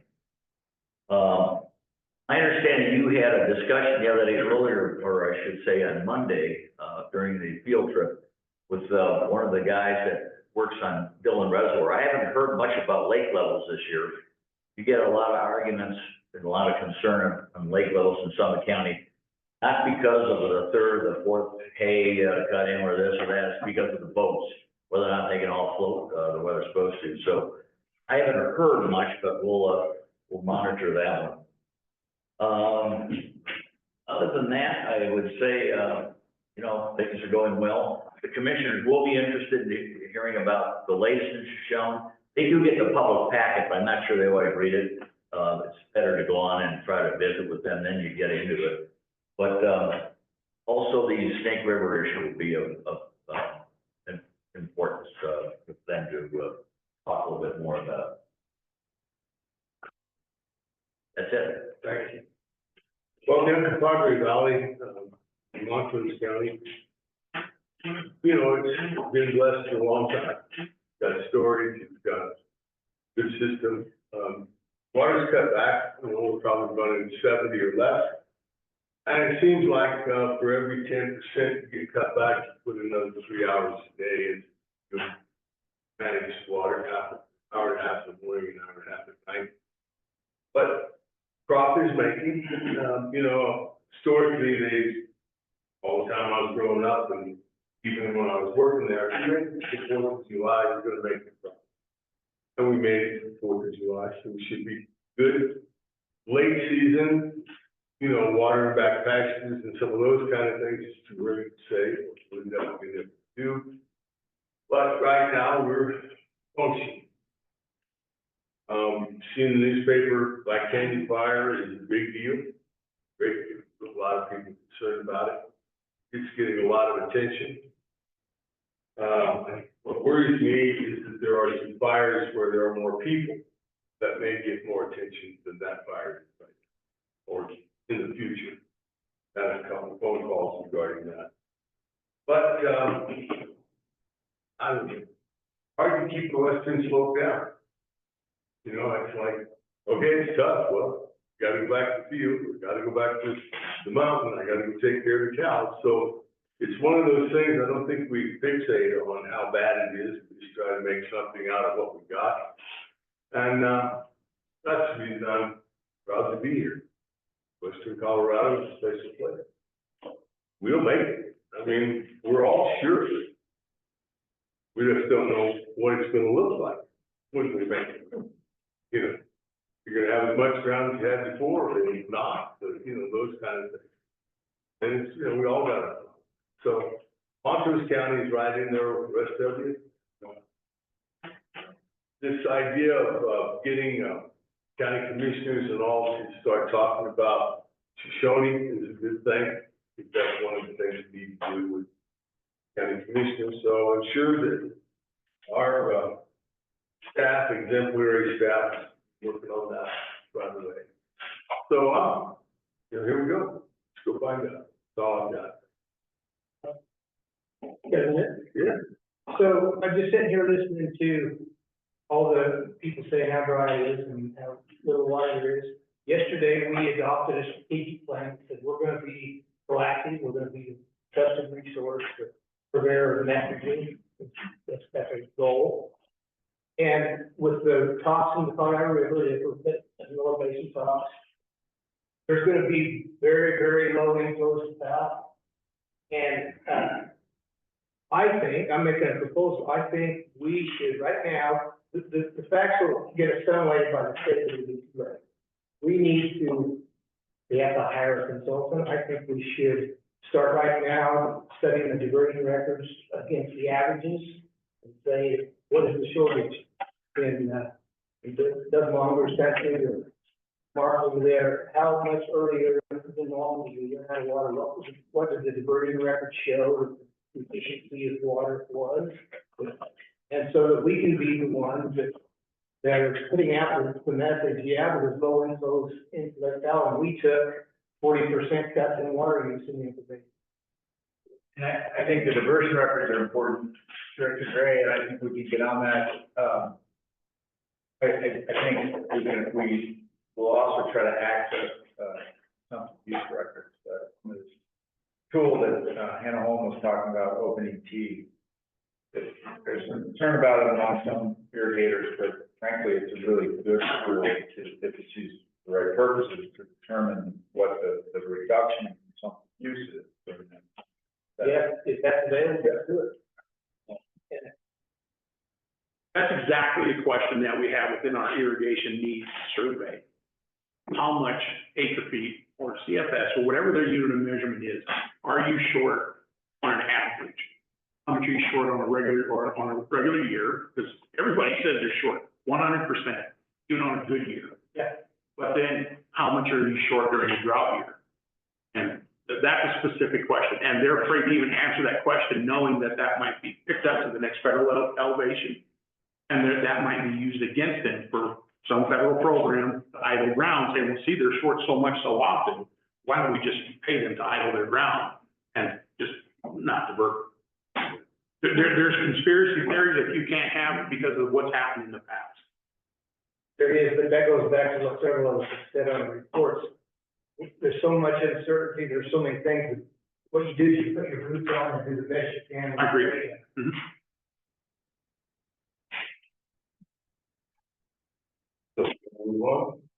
Yeah, I might recommend, 10-minute break board, and then we'll come back to the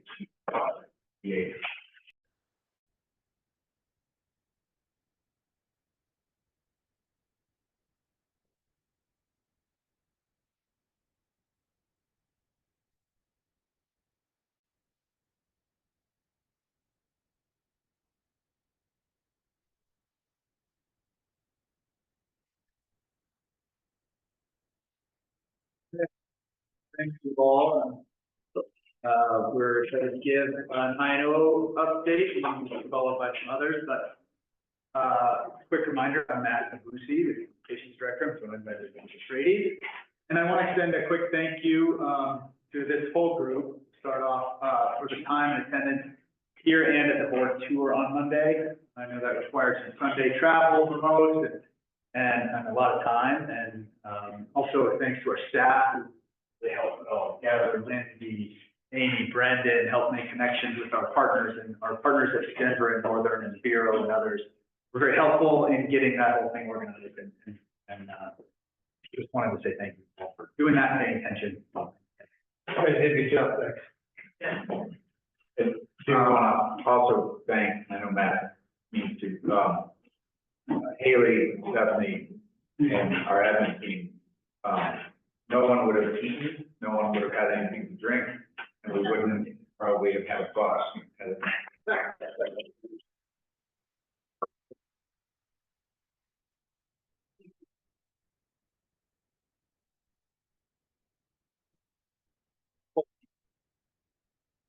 Part.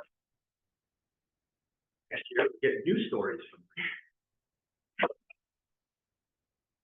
So this last quarter was a busy EA quarter for us. Lots of work on the state of the rivers, and Lindsay will talk more about that. We appreciate the comments and feedback from those events. A lot of Shoshone-Com support, supporting leadership team, working through a number of different components of the Shoshone effort, media relations related to Shoshone and otherwise, CFP communications and projects that are ongoing, some of which you heard about from the CFP team earlier. And just the maintenance of our always-on efforts with media relations, with our social media, with our content generation, and beyond, in the various ways we support the staff, technical, leadership, legal, and otherwise, with communication.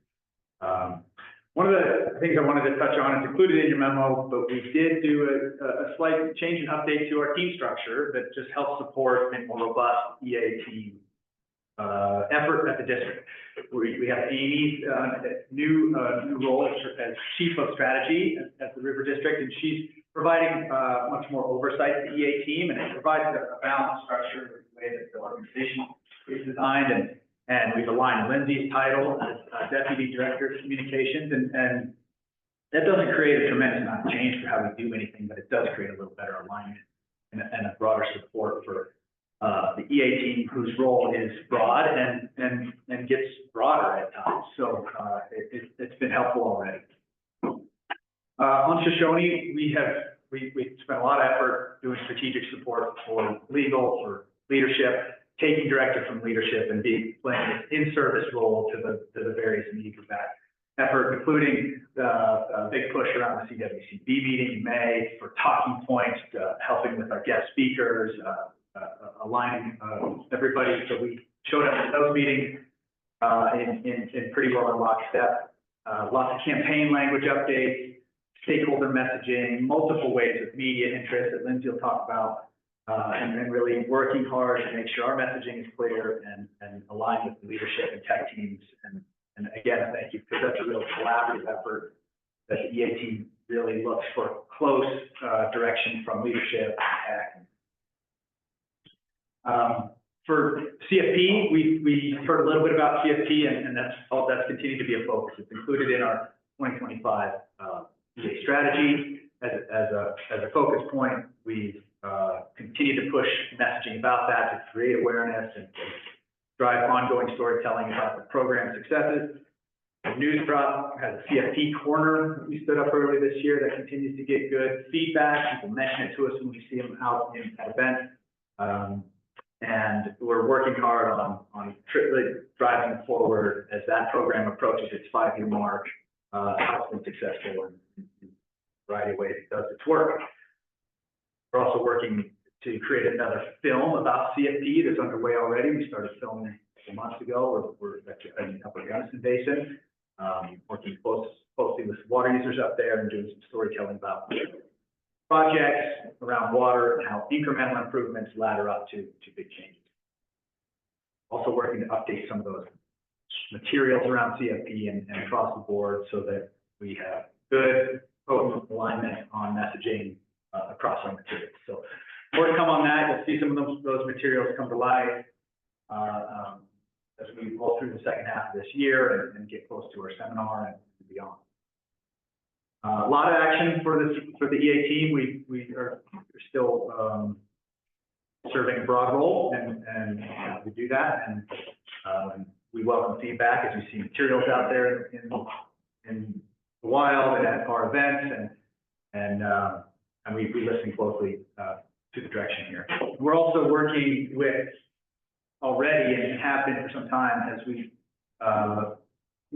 work towards the adoption of these plans, to make sure that EA work and messaging fits those pillars, is guided by those pillars, and as trusted resource, we think about that a lot, and that informs how we create messaging, work with the media, design our events, and communicate with our constituents. So it's top of mind for us as we adopted the plan now, and you'll see that come to life, more clear messaging that's directly aligned with that. So with that, I'll hand it to Lindsay for an update. Mostly covered there. In your memo, you can see a summary of our State of the River event. We had the opportunity to welcome over 1,000 people to 11 different events. Those are in-person attendees, which is a tremendous value add for the River District's mission of transparency and outreach, direct communication, and staying in touch with the very unique needs and priorities of all of our different basins and towns. This year's event series definitely passed the high watermarks of previous attendance at many individual events and definitely overall, and was very successful because of all of the support from the staff, not just the EA team coordination, but technical advice, outreach, speakers. We had admin team on board the whole time helping with logistics and reservations and catering, and just sort of taking those day-to-day, very time-consuming, very important tasks off of our plate so we could focus a little bit more on the messaging and events. Matt mentioned strategic plan alignment. I think next year's State of the River season will be looked at through that lens of serving what it is that you as the board have given us direction there on the strategic plan, because it is such a significant investment in time and resources. Media interest has not been as voracious as some other quarters. We had 21 news stories, which is a little bit lower for us, but there's a lot of things going on that I expect to hear queries about, whether from this meeting or ongoing Shoshone discussions. CWCB, interstate, all of these things are sort of growing, and will likely have a lot of interest going forward. With the title alignment, we've added public information officer to my title, so that I'll be the direct media contact for the office and help funnel those queries to the people that need them, and to make sure that we are always really focused on the mission and not getting distracted by just the exciting headline of the day, because it can be a lot. Along with that, another part of my role is going to be continuing to support staff in their many speaking engagements.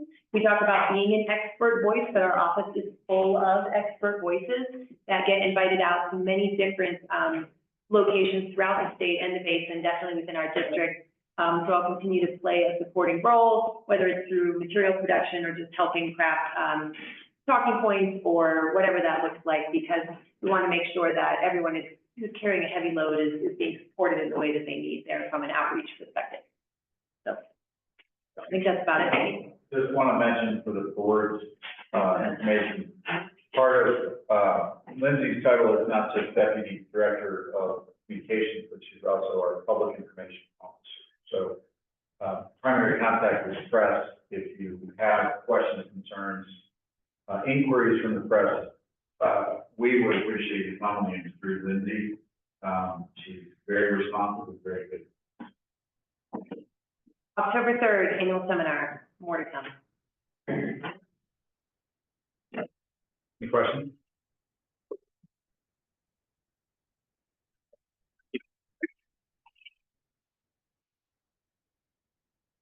Yes.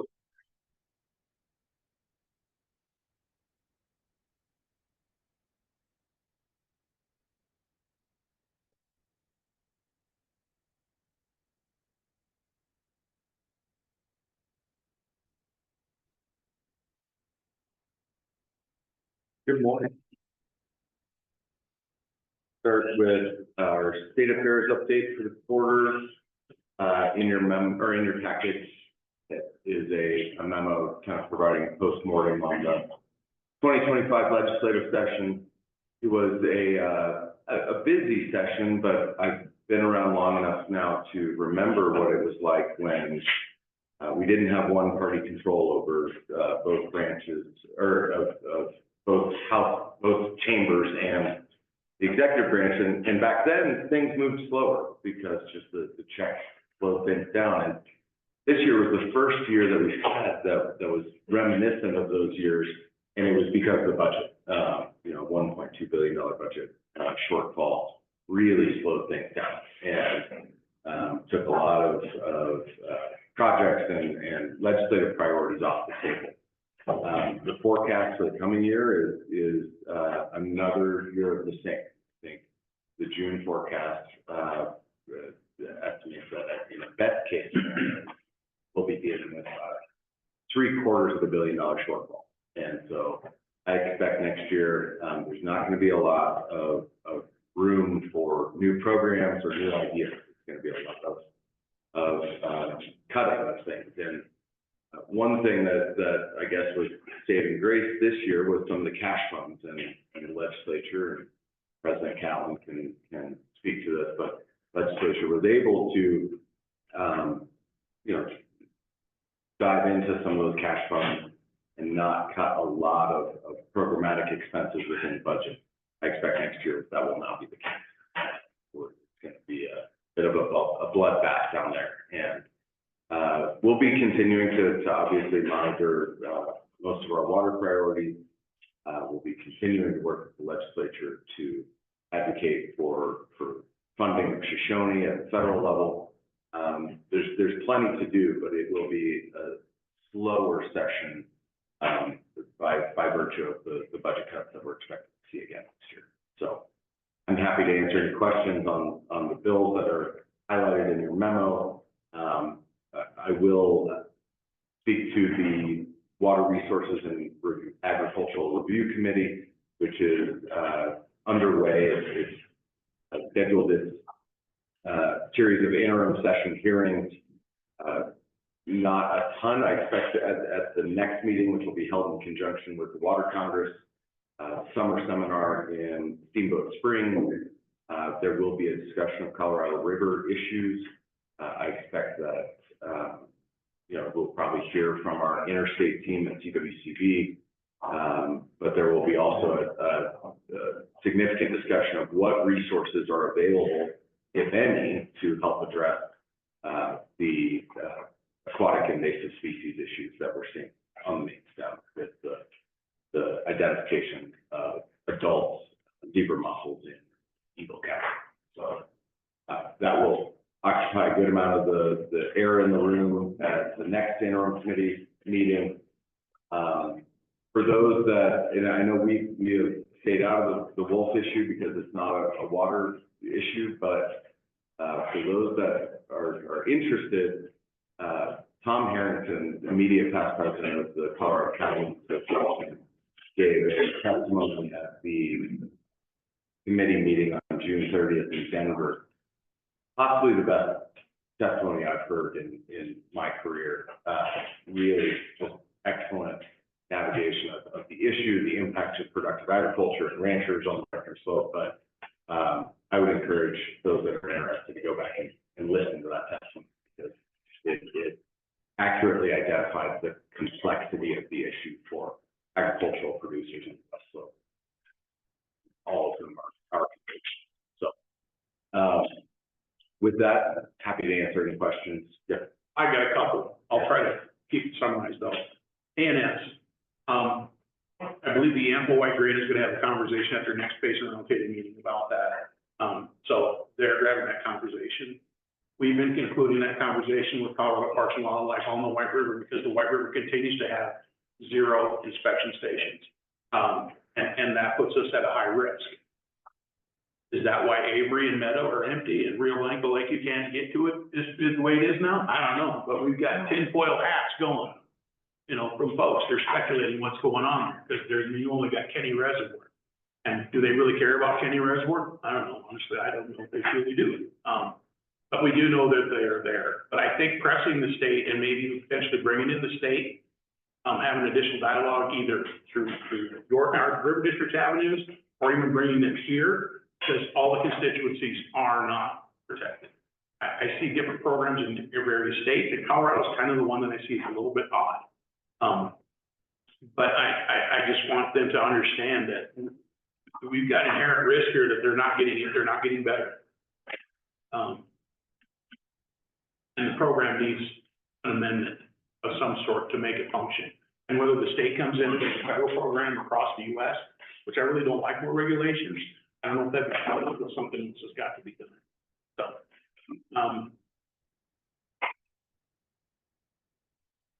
the other part, are we watching any of the environmental rule changes that are happening with the changes? I've seen something here about the CEQ. But even FERC, there's some things happening. We've got several FERC regulated hydro projects in the state. Are we monitoring all them? Because DOI's got new rules coming out that on permitting things. And with that coming about, is there any insight from the River District that if you have a project to get done, should that be in the works? And I'm not aware of any project, really not, but with that coming, should we be looking at if there's a capital project the River District wants to get done? Because you're gonna have, the rules are changing, you don't know what they are, and the feds are even saying, sorry, you're gonna be patient because we don't know what to tell you because we don't know what the rules say. I would say we're all living in a certain level of uncertainty with the federal rule changes. I'm happy to get into that during the federal affairs update. I'm sorry, I kind of jumped in. No, you're fine. I think for us, it's identification of those key priorities within our district and trying to run those and make sure that leadership in DC and elsewhere are paying attention. So to the extent that we can be helpful and really carry those forward in a one-off scenario. Thank Ms. Keller.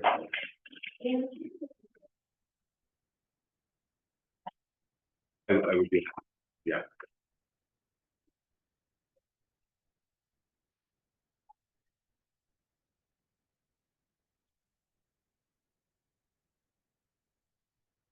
Quickly, so there was quite a bit of word about special session and especially Medicaid, the budget.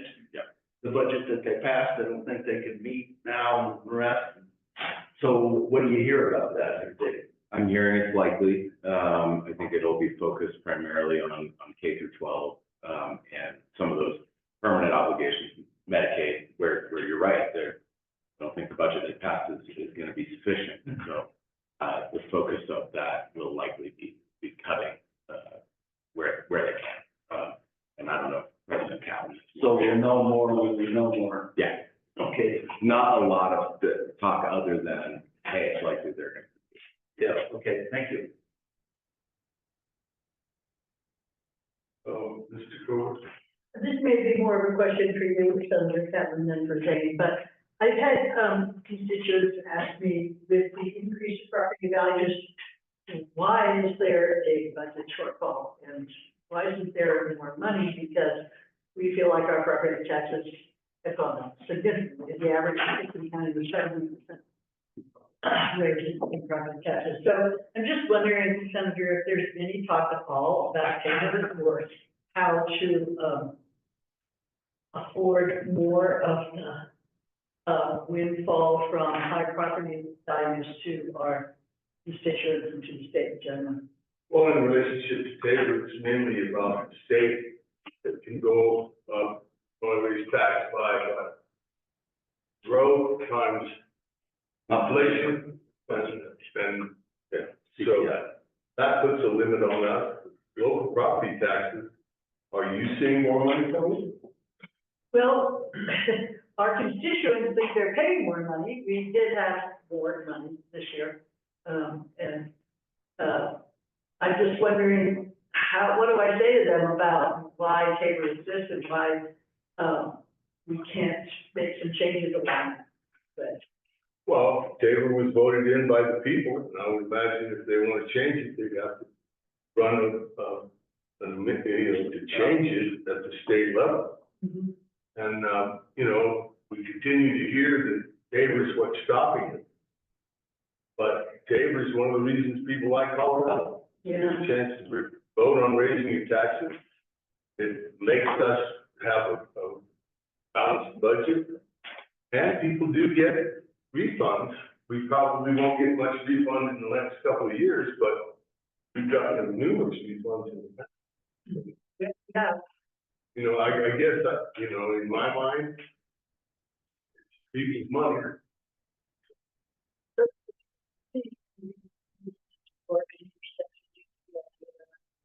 Question that doesn't come up. I have no idea what to talk to you about validations. Things get on there that I would never have thought did. So, you know, I mean, that's kind of for the people of the state of Colorado to figure out whether or not they want to try that. But I don't think the legislature's gonna run something. Thank you.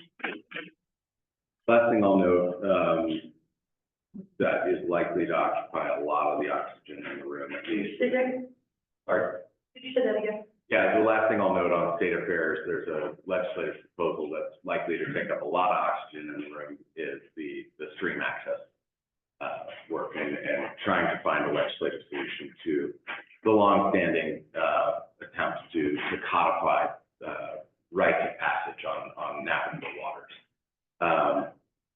There is a broad and growing coalition of NGOs that are likely to run a bill. The lobbying of legislators has begun. I would remind this board that the River District has historically stayed out of that, both in the courts and in the legislature, just seeing it as a property rights issue and not a water rights issue. But we will continue, we will track it, we will update you throughout the session if the bill is introduced, and certainly keep you all in the loop, because this is a long-standing issue and debate that I think is likely to bring a lot of folks out of the woodwork to engage on that issue. So, Mr. President. Mr. Chairman.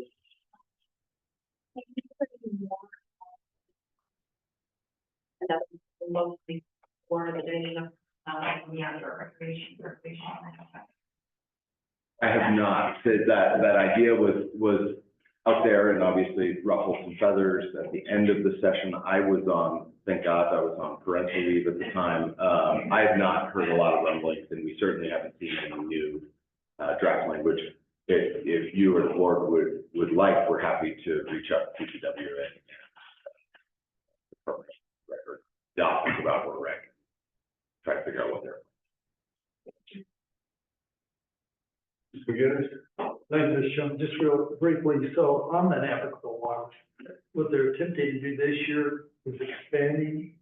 I heard they're actually expanding the app to include access across private property.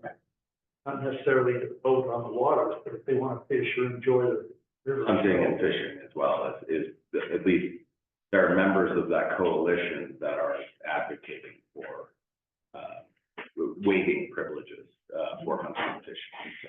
So that's We'll be in the quickest trip to the court. Yeah. That's the. Well, and I heard it was beyond waiting. In other words, stop, park their car on the highway and they get to walk right across the field. If there's a river or a creek down there, they want to fish. we haven't seen any language yet. We'll certainly make sure that the board is in the. Jeff, this is really short, but according to Army Corps, from their straight mouth, there's only one river left in Colorado that's considered navigable. That's a little piece of the Green River. So none of them have been added to the list ever, so you're looking at a massive change. So, and that's a question that the White River's asked Army Corps quite a bit. How are you saying that the White River's navigable? Because the state doesn't support that either. I think there's the problem is we're dealing with multiple definitions of navigability. Reasonable navigability for commerce. Any other questions or comments? Go on, The big priority in DC, or at least what has occupied the majority of both the House and Senate time in the last quarter has been the one big beautiful bill, HR 1 in the House. So it's passed and signed into law on July 4th. What I think is most notable for our constituents and for water users on the West Slope is what was not in that bill. And there were no rescissions to the Bureau of Reclamation's funding provided under the Inflation Reduction Act, $4 billion that was appropriated to the Bureau to help address drought and water supply issues on the Colorado River. I consider that a win. There's a lot of other things in that bill that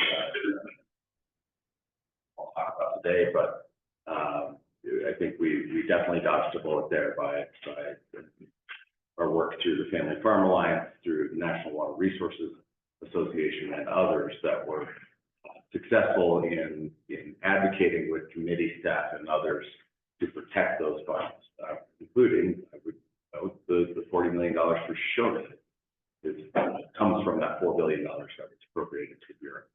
So we have a lot of work to do to ensure that the West Slope receives the funding that it was awarded by the past administration out of that bucket of money. But for now, those dollars have not been repurposed or rescinded. So Congress's attention now is shifting towards FY26 appropriation spending bill. The president's proposal is now, well, when it's important to remember that budget proposal is just that, a proposal. There were some very concerning eliminations of funding streams that our constituents rely on, like WaterSmart was zeroed out in the budget proposal. Congress is now going through their process to build a budget, and it's not consistent with what the president's budget proposal looked like. So we've had some success as a water community in protecting the Bureau, protecting the carriers' funding streams. I would say USDA and our land management agencies are likely to see the brunt of cuts. Speaker Johnson in the House is, at least on record, committing to trying to meet the president's request for a 23% reduction in federal spending. I think the Senate will be where it really comes down to. The Senate has been less willing to entertain that size of a reduction. So right now, the House's energy and water appropriations top line for release last week. The Bureau actually gets an additional $5.6 million above last year's or the last fully funded budget. So right now, the Bureau seems like they're in good shape. What happens to other agencies like Fish and Wildlife Service and Forest Service and some of our USDA NRCS programs there's a big question over that.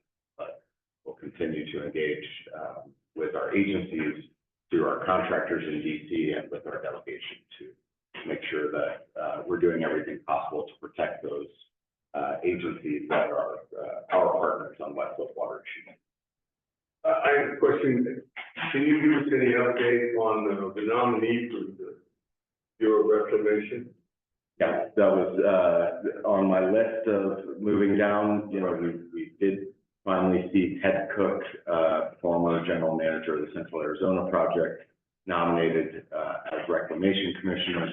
I think his nomination has drawn mixed reactions depending on where you sit in the basin. I would say that for productive agriculture, for the upper basin as a whole, there are some concerns. We've been making sure that those concerns are heard. I don't see any option other than to work with the nominee and try to make sure that he understands the importance of our issues.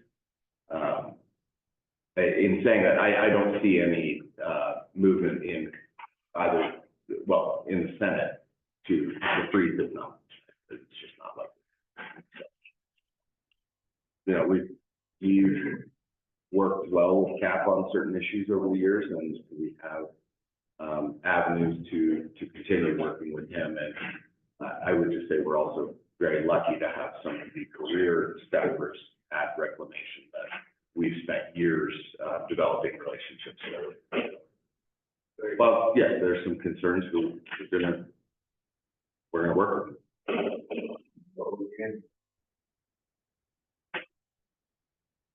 We've also seen some additional nominations, for key offices. Andrea Travnicek advanced through the interior, through the committee hearing for her nomination as Assistant Secretary for Water and Science. The nature of the Senate right now is that we're not likely to see floor votes on these confirmations for quite some time. In fact, I'm hearing that the Reclamation Commissioner may not get a floor vote until sometime in December. So we're still kind of in this waiting period. It's not helpful because these acting assistant secretary, acting commissioner are limited in their capabilities. But again, we continue to work with them and continue to work with our delegation as they approach the completion of those nominations.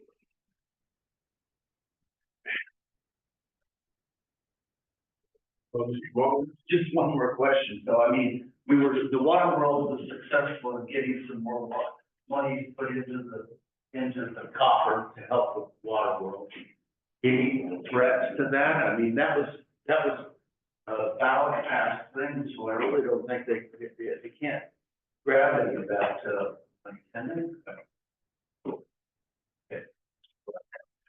I think actually shifting back to state issues, the water community in Colorado is lucky that our funding streams are not primarily out of the general fund.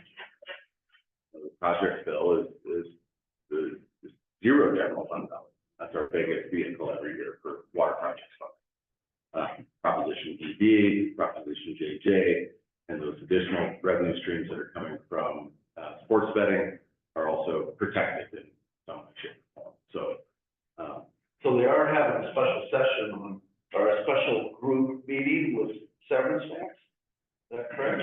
There is a task force that was created in your memo. It's the bill I moved over. I can pull it back up if you need. That's fine. Creating a task force on the future of severance tax funding, primarily aimed at water. We all know that severance tax is an historically volatile revenue stream, and we've had to roll with punches on that. Well, when we're shutting down energy, you're gonna shut down severance tax on energy, so. Part of the problem. And thus, I think the importance of that task force. I have heard through Senator Roberts and others that Steve Wolf of Southwestern Water Conservation District is likely to be the Conservation District nominee or member of that task force. We work closely with Steve and Southwestern, and it's good to have him on that. And we'll be tracking that ourselves. But I don't expect that task force is going to walk away with some sort of silver bullet. I think they will have some recommendations for how to ensure that our water revenue streams are maybe a little less volatile, more durable. But I personally don't expect that task force is going to come back with a magic solution to our water fund. Thank you. All right, looks like we're all done, so. We have a couple contract approvals that. Under the federal affairs, we have 2 contract approvals. Sorry, for some reason it's not pulling up. The first, give me 1 second.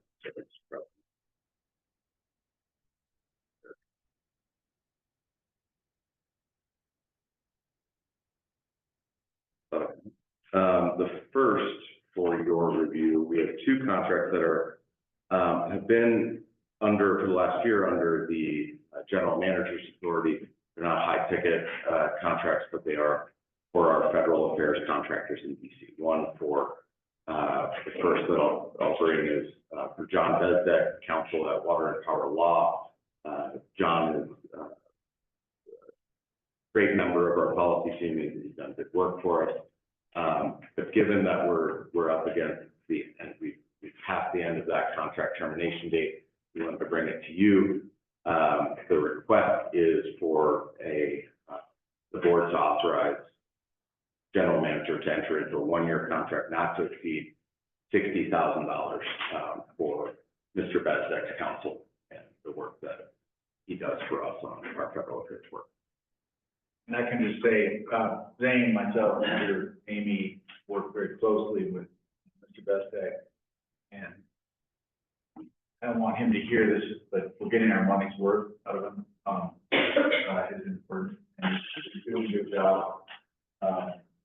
And diagram on source, contact information and influence there.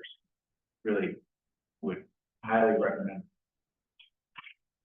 The former solicitor for water at the Department of Interior, John, intimate understanding of inner hallways and who to go to when we need attention on a specific issue.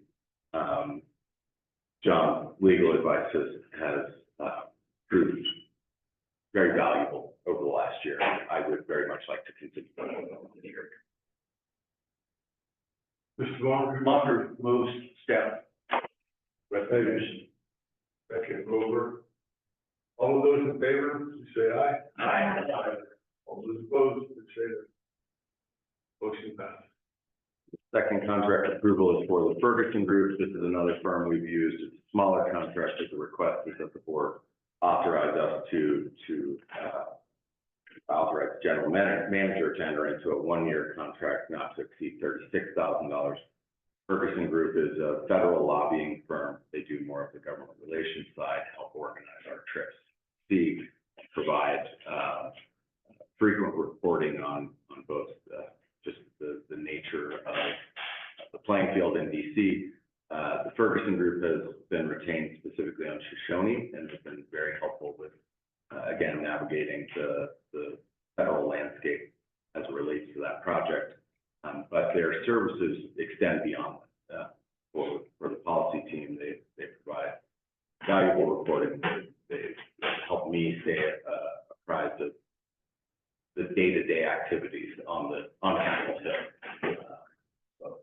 Whereas Bezdek is more DC counsel and certainly as an attorney helps provide counsel to the Ferguson Group has been our government relations firm, similar to what we were doing with Water Strategies and other firms.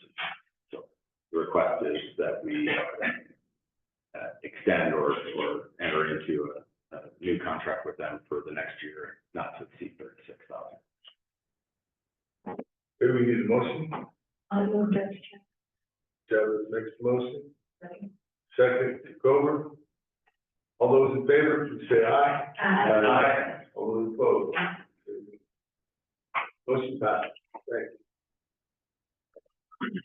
Last from me is your final policy eligible for readoption this year. Is the board's policy on in-stream flows. I would note that when we got this in January, there was no suggested changes, but in April, I was absent, but there was an important conversation about the nature of in-stream flows and how certain new appropriations can create a demand on river. Director Monger, I think, had requested some changes. Staff went in and reviewed the recording and worked with counsel to come up with the changes that are reflected in the third paragraph of the policy, which is an entirely there for your review on the screen.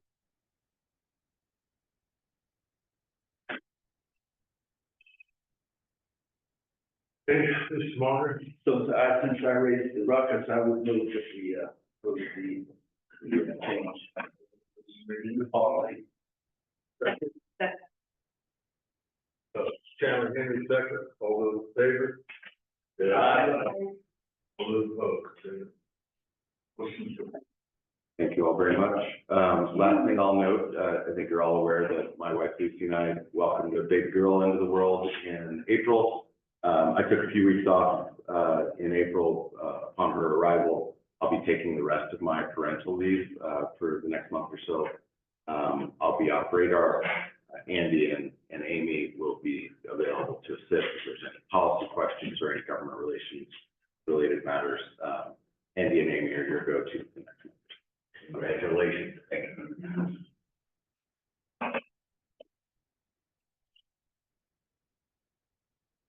Should that special session go haywire? My phone's not gonna be working. Thank you, Hunter. I have presented the board a couple of times now on the 2024 Comprehensive Dam Safety Evaluation for Richard Dam. The primary objective of that effort was to evaluate risk at the dam. Described before about how with new and better information, we were able to get a better estimate of risk, and that risk was reduced compared to 2020 CDSC.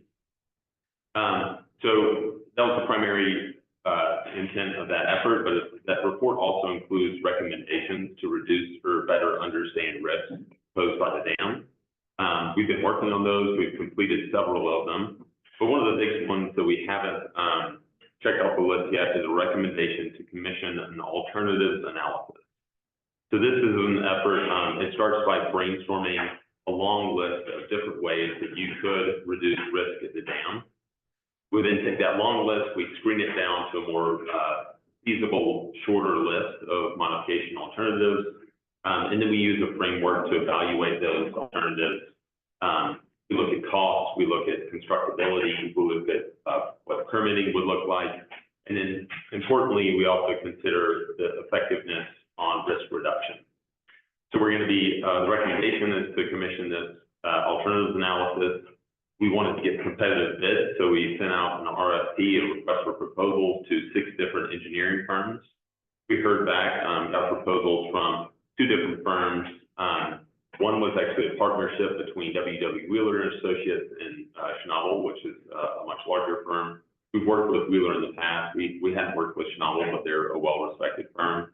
And then secondly, we got a proposal from HDR.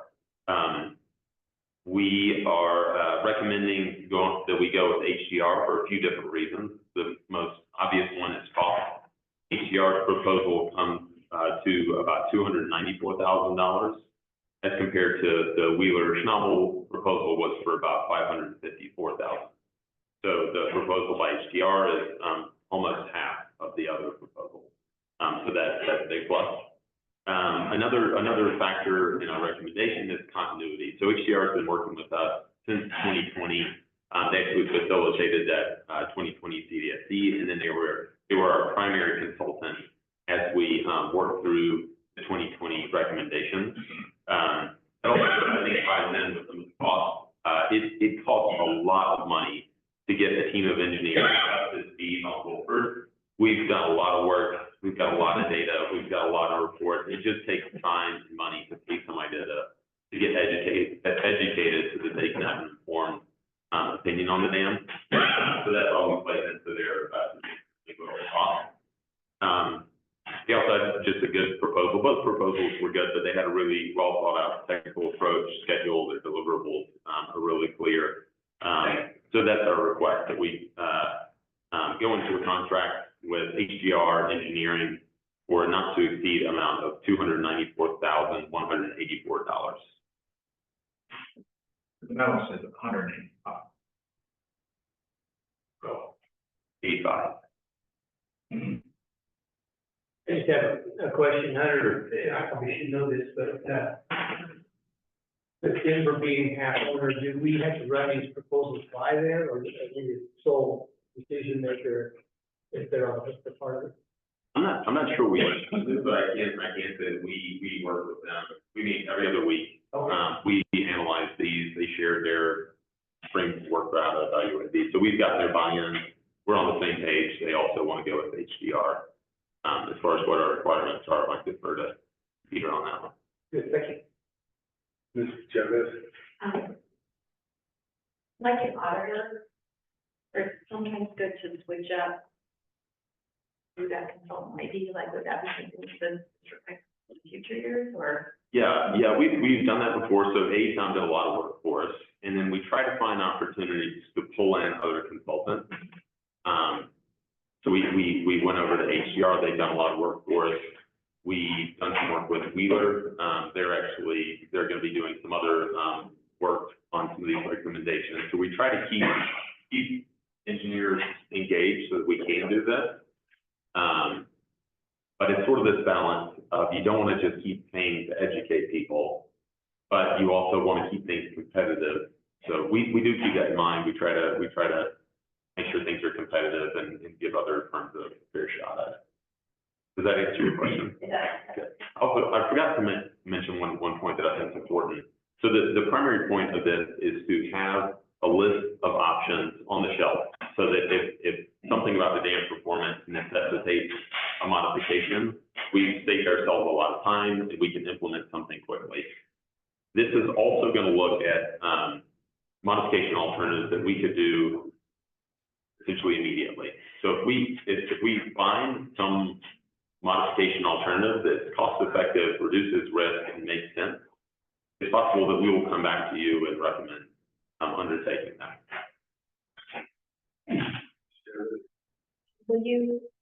Will the budget committee team be taking any evaluation work?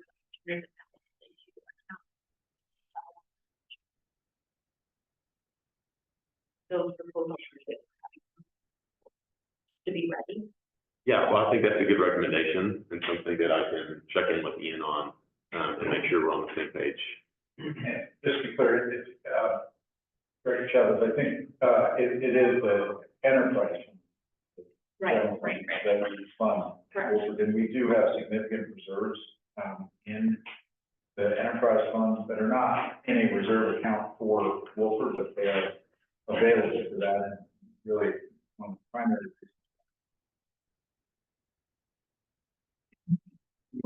So quickly, I really appreciate this.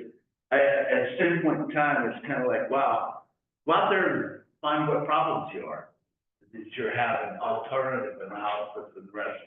But I guess we should know those if they see something, especially if you just mentioned, or you would help just a little bit. If they see something that we can immediately implement that increases the safety level of the dam, well, hell yeah, we should be doing that. And we should be having, and again, I do think other eyes on it, other than yours, everybody that looks at it every day, is probably a good idea. So I'm totally in support of this. It just, yeah, it's good. Mr. Good? It is a big price tag, Hunter, and I understand the importance of it, though. My only question is, what is the shelf life of the work product? If we do this work now, there's more deformation 5 years down the road, or do we have to then redo that work? I would imagine there's a full complex set of criteria we have to meet to analyze to determine what fix we would apply. So we do this work now, how long does it last? Yeah, I think that's a fair question. I can't give you an exact number of years, but most of the technologies it's not like we're in the tech sector or something. It's dirt, and most of the stuff is still going to be really relevant for years to come. That being said, construction costs are going to change. The technology does slowly evolve. So I think it will be really helpful if we do need to implement something that has this, be able to dust it off and have a place to start from. But we would need to, reevaluate it at some point. But could be revised and reevaluated, but much of it would be usable down the road. I think so. Mr. Young?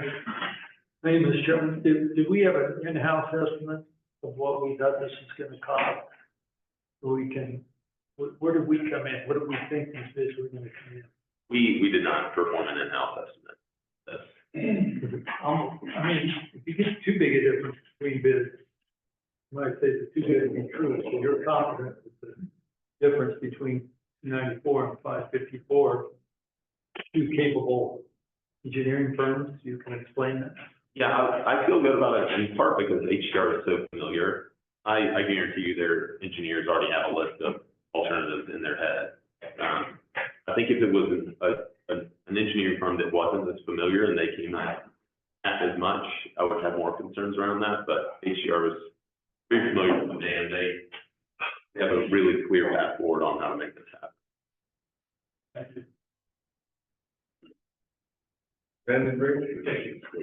This comes as a recommendation, as part of your as your investigation, I understand that. But it's a recommendation. Has the state come forward? Did the state also recommend or suggest within any of your dam safety inspections that this should be done? Yeah, we've had a lot of conversations with Dana. She was involved in, the TDSE and reviewing the TDSE. We met with her a few weeks ago after our annual dam safety inspection. One thing about the TDSE recommendations is they prioritize them. So there's a priority A, priority B. This is in the top priority A recommendation. And they are supportive of this. I know Colorado's got one of the most robust dam safety programs in the nation, which is helpful. But there's certain aspects that I've learned that you have to do, you shall, recommend, suggest, certain nuances that they put into the language there that, well, we can't tell you to do it, but this is something you might want to do. Yeah. And I'm just getting at, is this something that the state is just like, no, you need to get this done? I got the sense that this is a priority for them. There are some of the priority B recommendations that they'd be okay with us. I understand that. I'm not opposed to this at all, because I understand what's going on, so. I would move to that recommendation. Second. Longer motion, second, Vandenbrink. All those in favor say aye. Aye. All those opposed. Motion passed. Thank you. Could I also mention, we have a tour of Richard Dam after this board meeting. So the plan is to have lunch here and then drive to the dam. It's about a 1 hour drive to get to the dam. So we'll be meeting at the parking lot that's just adjacent to the dam. It's about a 4 mile drive north of Kremling. You'll see a turnoff on the right. There's a blue Wolford Mountain Project sign. If you don't know where it is, please just find me after the meeting and I can drop a pin on Google Maps or something for you. The plan is to meet there. We'll consolidate into a smaller number of cars so that we can drive out onto the dam and down to the valve house. Could I get a show of hands of how many folks are planning to come? How much time is this tour going to take? Roughly an hour. But I don't think it takes a little. Hunter, what time do you think it'll wrap up on that? Well, how much time do we want for lunch? It's about lunch, so if people are comfortable eating in their cars, you can certainly do that. Eating all day. Been eating all day, well, then good, keep it up, Jerry, so. About 11:30, should we say the tour starts at 1? Give ourselves an hour That to get lunch. Let's do tomorrow, and then, last thing out, so either, I think it's just job, you're over just that job. Before you leave, we have just a couple of things we're gonna talk about. Good try, Terry, main representative. I just wanna thank you, for those of you who are able to attend. I just think it's helpful, we're this close to Wolford. Being able to see that dam and understand what's going on will be helpful in your future discussions at this point. I really just want to draw your attention. We've got a Water Congress Summer Conference coming up. If you haven't registered for that and you're interested, it may be too late, but if you are interested, please talk to Stephanie. I do want to point out, it was mentioned again earlier, the budget workshop in September. We had to push it on to Friday or Thursday, October 2nd. That will be an afternoon meeting, followed by our seminar on the 3rd. We would love to have as many directors as possible at both of those. We certainly need a quorum at that meeting. It is in Grand Junction on CMU's campus. Probably in terms that you've been previously been on board for a while. We are also have our October meeting, 21st and 22nd, in Glenwood Springs. I look forward to it. Just one matter of protocol, I had a director point out that sometimes we seem to slip into calling press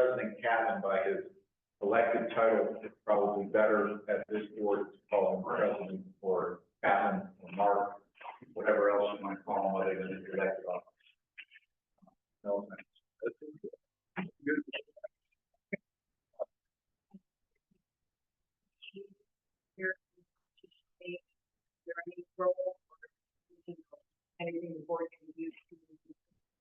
That's an excellent question. The CWCD hearing is gonna be really, will be no more than a day waiting for, our hearing officer on this.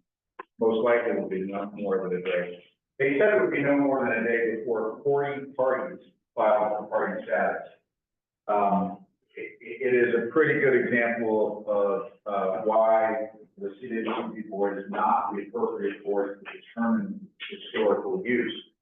But if and when we have to go to actual trial, that one board is going to set that trial 2 weeks, a month long, something like that, to make sure they can accurately determine that. So much to that. So it'll be a day, maybe a day-long hearing. I would just encourage, the problem staff is running into is which witnesses do we call? How much time do we have? We would ideally love to have board members testify, but not sure that we'll be able to because we need to maximize the little bit of time that we're going to have. Not disregarding you at all. Certainly wouldn't hurt to have you present. I believe the meeting is scheduled for the southwest facing here. That's correct. And we don't know the exact time. Don't know exactly where down there. But it is, so it'll be somewhere in the southwest. It'll be an interesting time. So if you're at all inclined, certainly feel free to attend, come participate, provide support. What's the date again? Sorry. It's the 17th or 18th of September. That exact date. Possibly the 16th. Possibly. Although I think that's the budget meeting currently scheduled. So the one other thing I want to just thank, really thank you guys, everybody on board for being here. I also want to thank the staff. It's a tremendous lift to have a board meeting back in Glenwood. It's even more of a lift to organize it in conjunction with the tour in a different city. Our staff and you all have gone through an extra effort to be here. Thank you. I think the tour, hopefully you found was worth it. I know I did. I think that we found a pontoon boat driver, at least one of them who shouldn't drive boats. There's one who might need help in limiting what he says. And I believe that we also managed to violate our internal safety and by allowing one of our employees. It was happy hour. You did fine. Anyway, so thank you. I really, really appreciate everybody's call. Before we adjourn, Martinez said something you'd like to say.